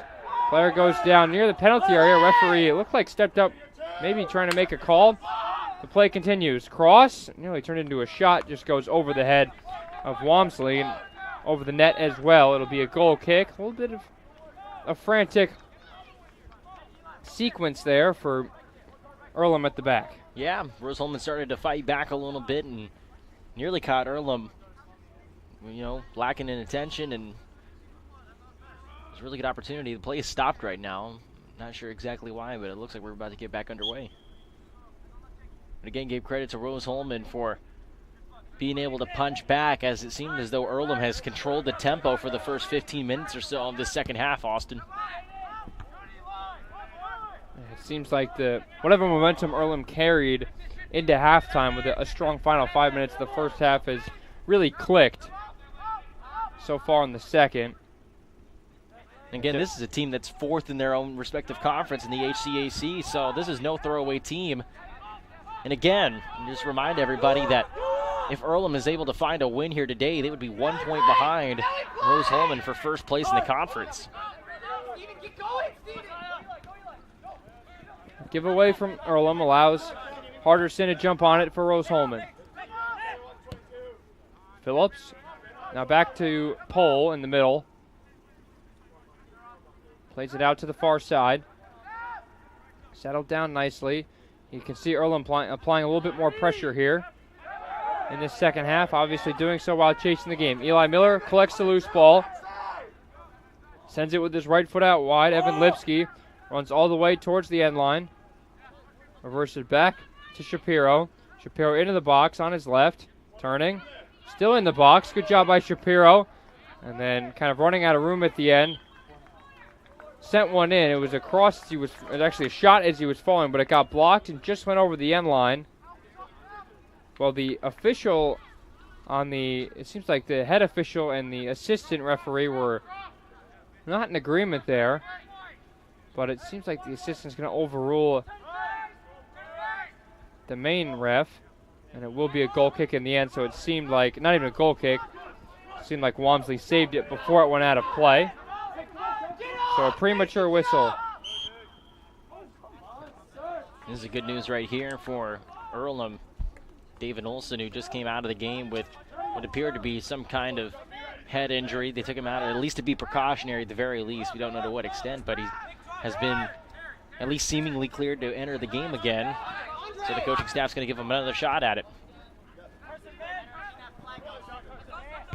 Stephen Lewis looking to win the ball. He'll do so in the end via a throw-in. And now back into the match. Good sign. Comes Olsen. Gentner will be replaced. Oren Gentner jogging off.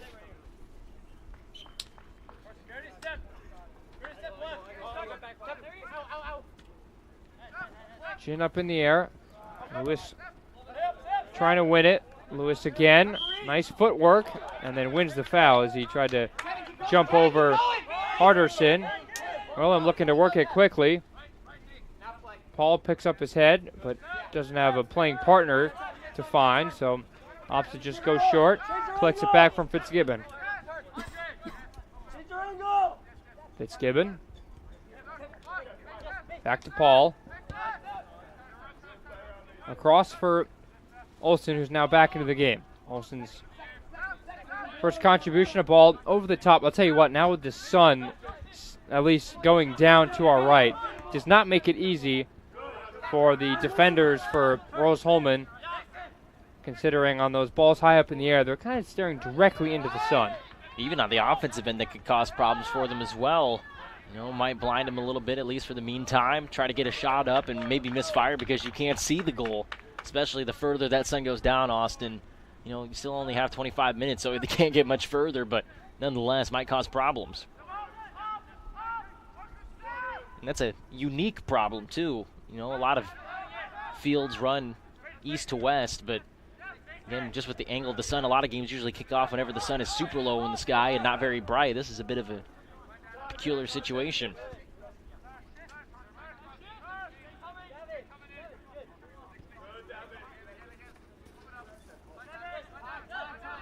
Fitzgibbon's got plenty of time. Rose-Hulman's not applying any pressure here. They're kind of willing to sit back and absorb some pressure with this 1-goal lead. Doesn't seem like when they don't have the ball, they're pushing a lot for a second.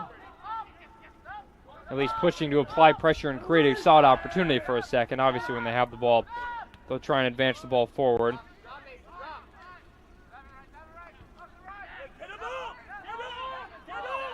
A foot race, which is won nicely by Olsen. But his teammates couldn't clear the ball out. Now a chance in the box, a chance for Rose-Hulman, and just goes wide for Eli Miller.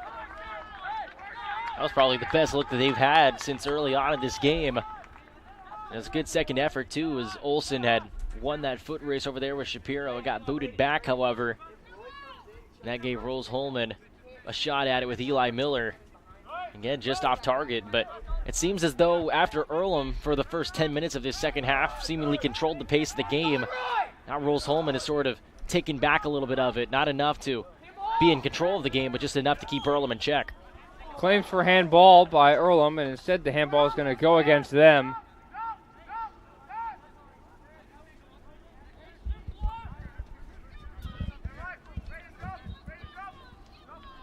Yeah, that's a tough break right there for Earlham, but again, still 23 and a half minutes to go here in this game.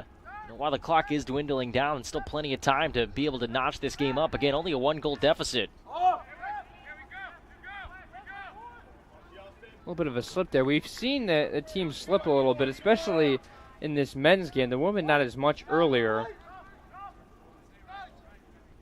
Yeah, I'm not sure exactly what the field conditions are down at Earlham. But, you got to think, though, turf is a bit of a unique thing to come by considering how expensive it is to install it and maintain it and whatnot. So, if it is in fact the case, and you people at home would probably be able to know this better than we would, depending on what the field conditions are like at Earlham, this could be a unique sort of setup for the Quakers as well. Because I think it's only been Quakers that we've seen go down to the ground so far today. Not too many like Rose-Hulman players have gone down, at least on their own doing. Right. Ball out wide for Shapiro. Crosses one in dangerously. Maines was sitting right there at the back post. The ball would not find him. Walmsley tried to punch it away, was unsuccessful. Couldn't quite get his hand on it. And if you're Earlham, you can take a deep sigh of relief. Not too deep, though, because you're still battling from behind, and you have to go the length of the field to get yourself into the attacking third.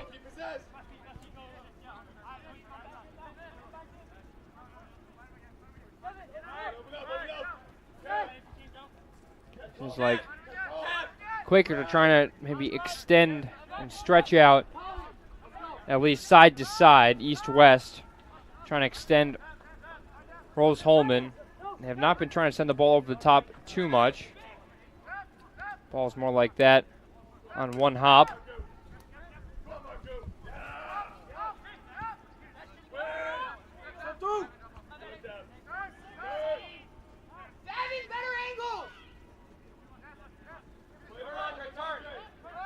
See, Earlham still having a little bit of trouble trying to get the ball up the field. They get into that middle third of the field, and all of a sudden chaos ensues. Rose-Hulman in pursuit of the ball, and they have to play it back to their own attacking third. Or I should say their defending third. That's the ball that they've been looking for. A good one. First touch sent down the line immediately for Lewis, and it goes out of play, and that's exactly what Earlham's been waiting for. We'll see a substitution here for Earlham. Oliver Stratton Treadway will make just his 4th appearance this year. He's only played in 8 minutes, but adds some size definitely up top.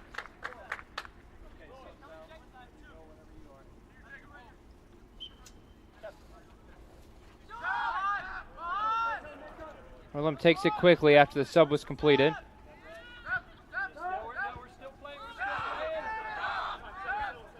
Rose-Hulman clears for now.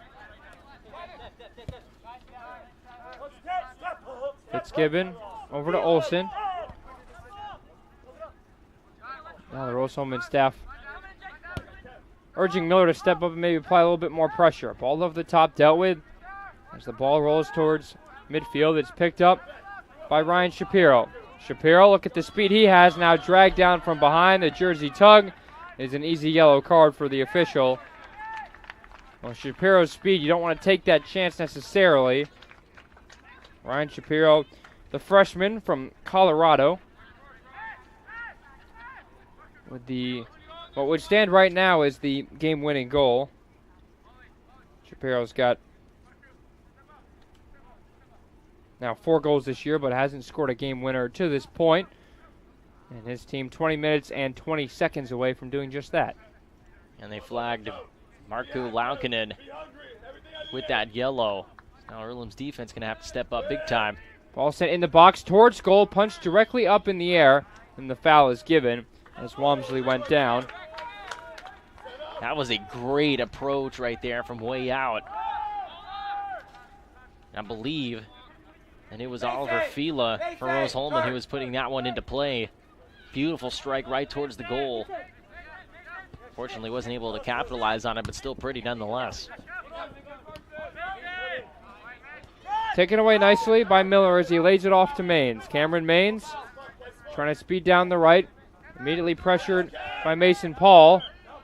The ball goes out of play in the very end, and it is a Rose-Hulman throw. Earlham looking for a foul in the middle of that.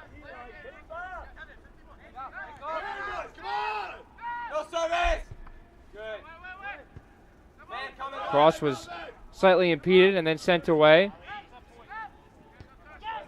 Maines plays it to the right channel for Harderson.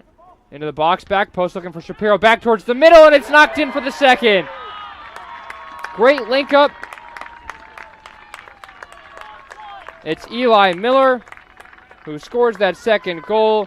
Shapiro with the clever assist. And Rose-Hulman has that elusive second here, Cruz. Let's take another look at it right there. A beautiful cross. Able to get the keeper out of position, and all it was just a nice little tap towards that back corner. And now you have that 2-goal cushion, so to say, now with 19 minutes to go.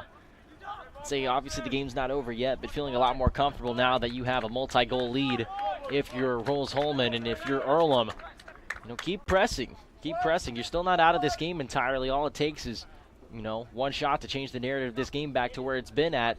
Try to cut it down to a 1-goal lead, although time definitely not on their side. Substitution made by Earlham as Mason Paul will take a breather.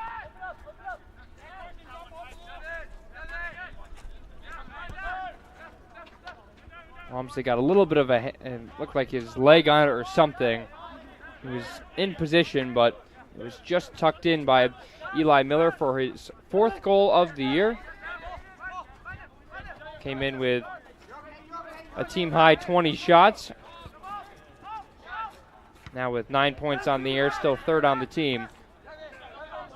So both goal scorers for today for Rose-Hulman, not Cameron Hanna. Leads the team with 5, the freshman phenom. Hasn't been on the pitch too much, was subbed off in the first half. We haven't seen him in the second half either, so clearly Rose-Hulman is, doing well without him, obviously, but confident with their depth. I mean, when you make 5 different guys come in at one time, that just shows you how confident the coaching staff is with their depth. And the good thing, Austin, keeping Cameron Hanna out of the game is that you prevent him from picking up any sort of injury that he may sustain over the course of that time. You minimize that risk by keeping him out of the game. And you need him for games going down the stretch of this season, especially when the HCAC tournament comes around. So the more rest that you can give him, the better off he's going to be long-term, the better off that RHIT is going to be long-term.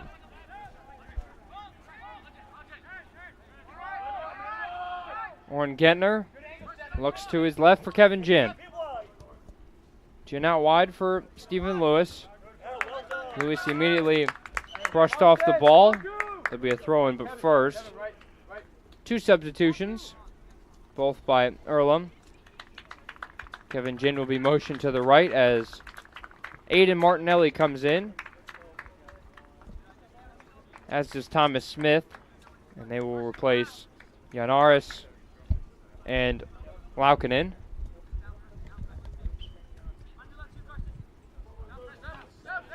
We'll see what the response is from Earlham after going down by 2.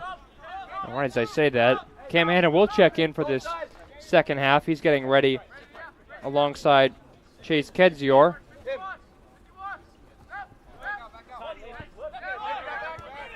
Ball sent down the line. That's a poor pass back. Miller could get on the end of it. Miller. The keeper was out of the box. Walmsley couldn't play with his hands, so had to clear it away, but did the job in the very end. Lewis out to the right. Pass back from Gwynn. Now to Gentner. Gentner sticks his right foot into it, sends it over the top looking for Lewis. Initial header won by Rose-Hulman. Back to Gentner. And now for Martinelli, just coming on. Aiden Martinelli appeared in every match this year. Freshman from Decatur, Georgia.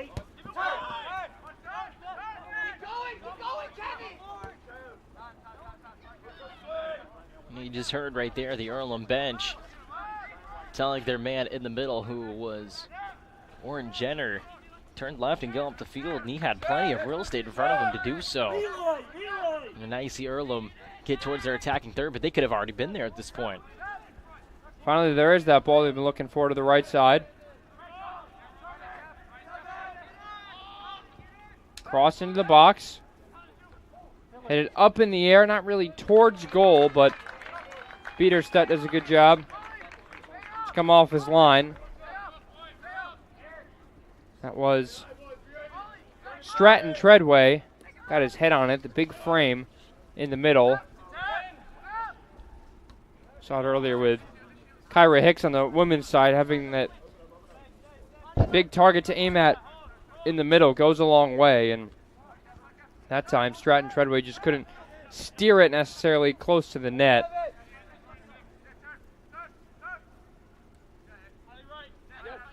Fatigue could definitely play a factor here in the final 15 minutes. Especially with as hard as Earlham's been playing here in the second half, trying to keep pace with Rose-Hulman. Unfortunately, so far for the Quakers, they're getting outmatched, but give credit to Rose-Hulman for not letting up after Earlham came out punching in the second half. Just looking at Fitzgibbon, the center back, looked like he was hobbling just a little bit. Obviously, the heat does not make anything easier. Shapiro does a good job sending one man to the ground, to the surprise of his teammates.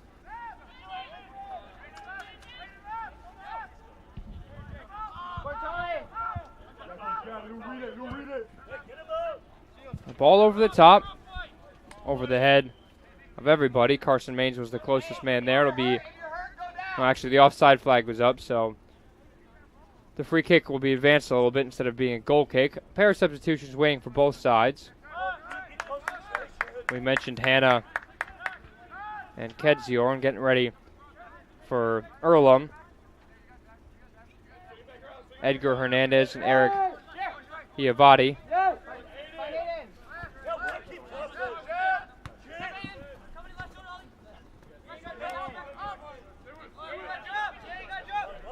Martinelli does a really good job to win the ball, or I should say hold on to the ball, and then wins the free kick. Maines was voicing his opinion to the official.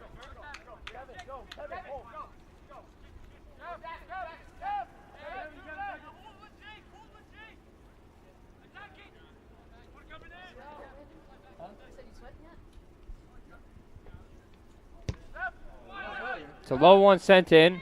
Dealt with by Maines. Header up in the air from Miller. Miller wins the throw, and now we'll see both teams make a pair of subs.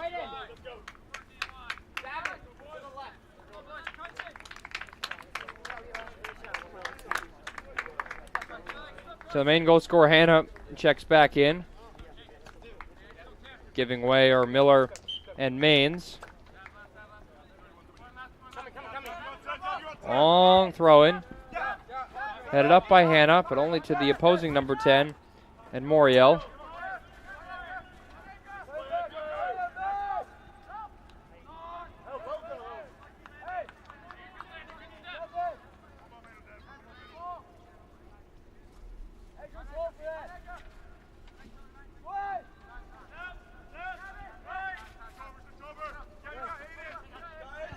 Right now, the good news for Rose-Hulman, especially going forward out of this game, Austin. 5-0-1 is where they'll sit as long as this score holds. And you look at the teams that you have to play at Anderson, against Mount St. Joseph, and then Manchester, I believe, is what the schedule reads. And I mean, you take a look at where those teams are at the standings, 5th, 8th, and 9th. So they'll have a clear path. I mean, of course, nothing's guaranteed, but I should have a relatively clean path to at least being competitive at the top of the standings, if not winning the HCAC outright, or at least a share of it. Definitely by the looks of it, maybe on paper this was your toughest opponent remaining. As that pass nearly hit a young fan floating around as he just sticks his foot into it and sends it back towards the field of play. Nice heads-up play over there. Looked like he was just hanging out in the shade, and as soon as he stood up, the ball hit him right in the back of the leg. Well, when your number's called, you got to be ready. He was ready. Did a good job kicking the ball back in play. Didn't get frustrated. Definitely drew a nice round of applause from the fans around him. What a great day it'll be for Rose-Hulman, too, just in terms of athletics in general. We already talked about the football game going final earlier today, a 29-25 win. The women's team getting a win earlier today. Men's team seemingly on their way to a 2-0 win. Maybe they can add another one on right here. We still have yet to find a score in that volleyball game that's going on as well, but so far 2-0, looking to go 3-0. Sent in, header towards the side. Sent back in the shot. Hannah loose, deflected, and nearly knocked in for a third. An attempted clearance almost went off a Rose-Hulman player into the back of the net. Rose-Hulman's 13th shot of the match. Obviously, this match not going Earlham's way, but still playing pretty well this year. They're on track for their best goal output since 2015. They're 2 goals away from matching that total, which would be their best in the last decade.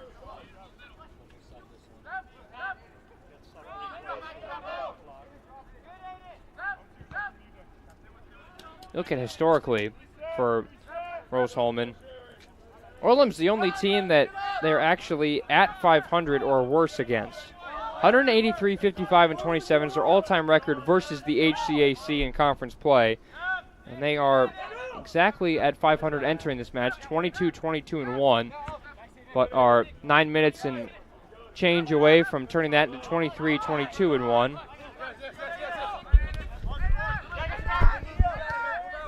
And they'll advance to 3-1 when leading at halftime. It just shows you the kind of culture that there is here at Rose-Hulman with the soccer program. And that's a very, very intriguing and, quite frankly, fascinating stat right there. Just shows the dominance of this Rose-Hulman team, especially in HCAC play over the course of their program's history.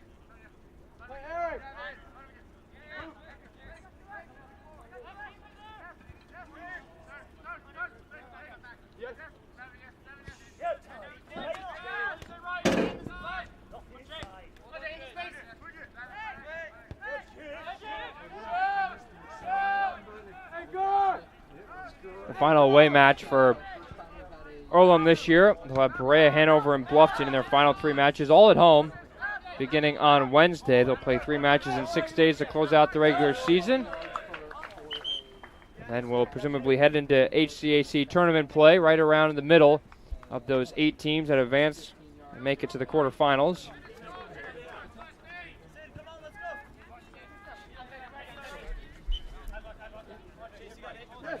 Hernandez checks back out,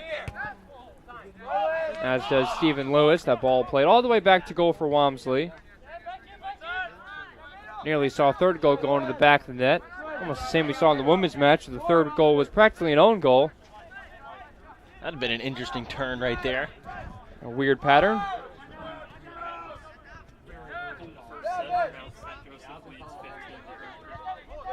We do have an update on that volleyball match between Rose-Hulman and Mount St. Joseph. It's 15-13 in favor of the visitors in the first set.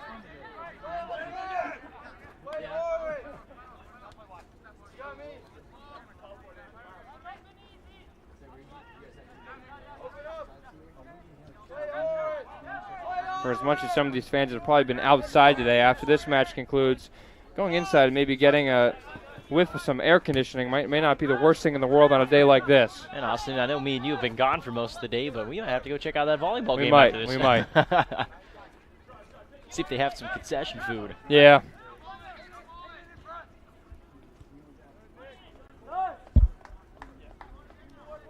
Good run there by Martinelli, providing a burst off the bench. Be a throw-in for Rose-Hulman.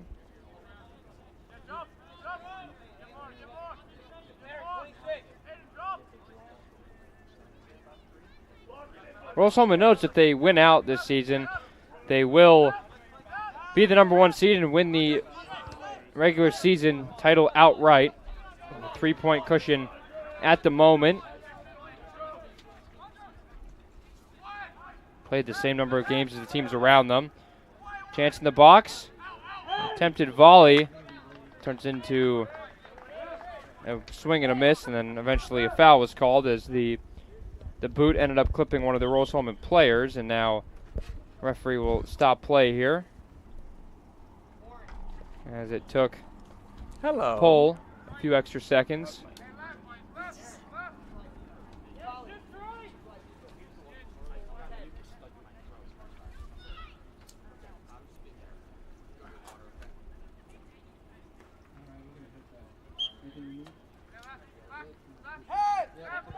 Peter Stett to send it away.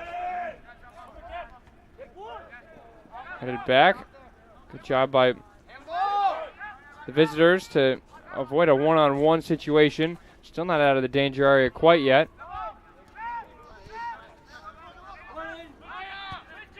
Harderson plays it ahead, looking for Shapiro.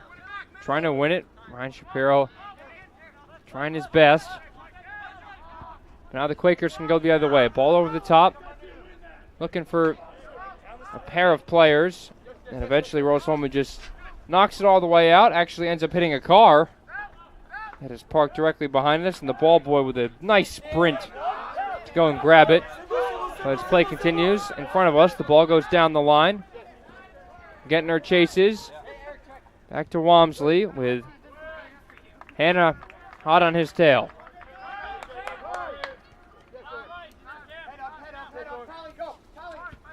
You still hear the urgency in our crowd mic to our left, the Earlham bench, trying to frantically get the ball off the field. They know that they're behind the 8 ball right now, 2-0 disadvantage with under 5 minutes to go, but nonetheless still trying to push forward and trying to find a way to get a goal on the board before they get back on the bus and hit the road again.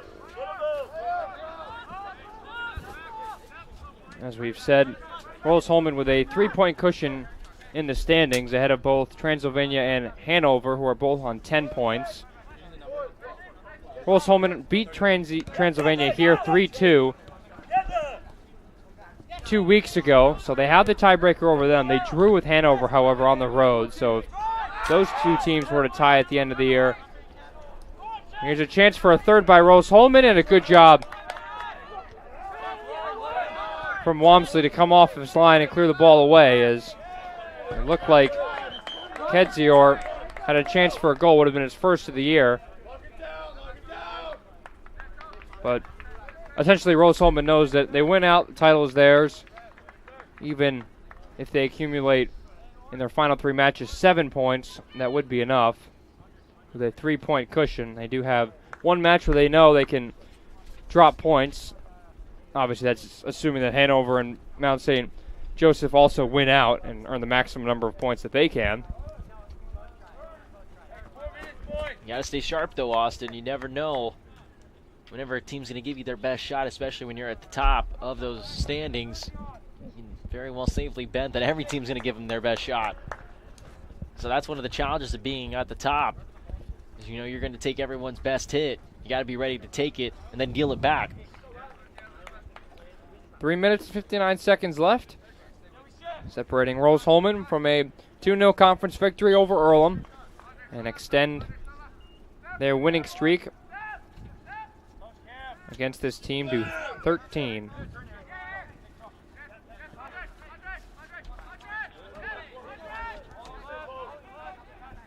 Correction, it's actually the winning streak go to 11. The women's team, I believe the number was 13 after the win, but this winning streak not as long. That ball finds nobody and immediately picked up again by Kedzior. Chase to his right. Crossed it in, looking back post. Slightly unsuccessful. Ball rolls all the way towards the sideline on the far end. Knocked ahead by Hiavati. Hiavati on his left foot.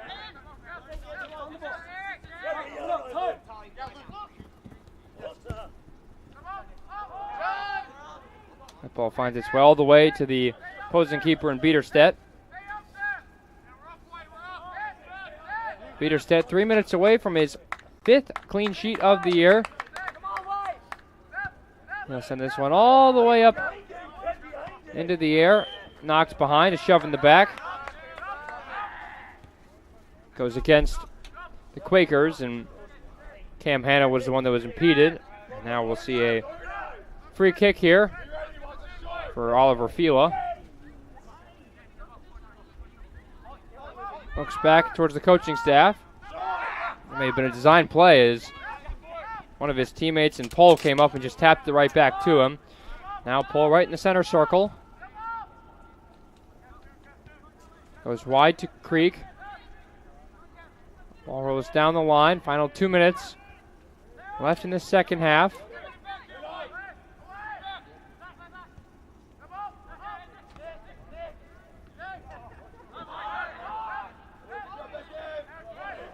Picked up again by Fila. Nick Phillips has an option to his right. Picks out a teammate. Kedzior to the middle. Hannah didn't get quite enough on it. Quakers can just send it down the line, and a chance here on the break for Nick Wilson. Turning is Pole. Wilson trying to recover. Ball gets sent in the air near the touchline. Ball stays in just in front of us. Kedzior holds on to it. Now trying to go 1-on-3.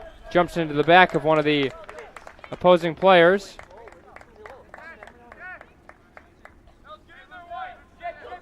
Be a free kick, and Rose-Hulman in no hurry whatsoever to take this one. Exactly a minute left. 1 minute remaining.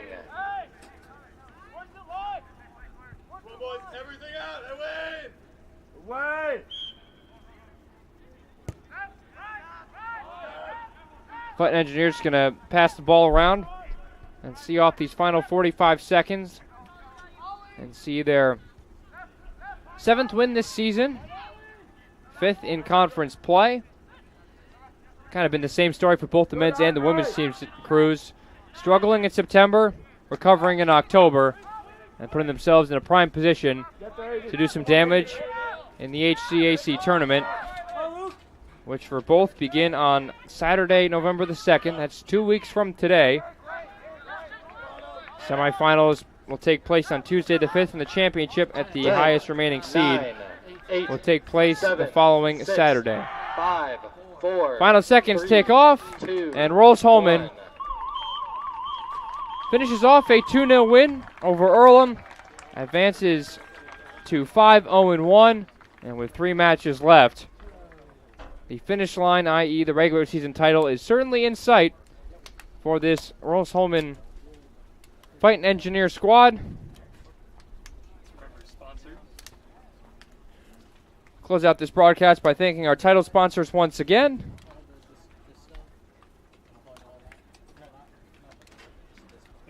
Thank you to Reynolds Farm Equipment, Passion to Care, Boilermaker Local 374, Wheeler Mission, Burtner Electric, Morales Group, Northwestern Mutual, Indiana Laborers District Council, and the Indiana SRN Sports Page.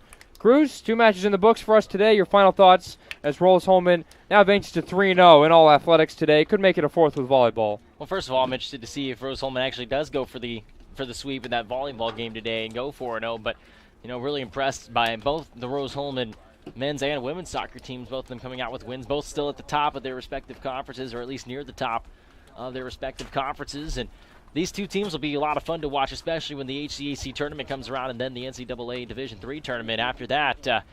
As for Earlham as they go forward, there's a lot that they can be proud of in terms of, fighting back in the beginning of that second half. But at the end of the day, Rose-Hulman just a really good all-around soccer team. And, again, the Fighting Engineer is going to be a real problem, especially when the postseason comes around, Austin.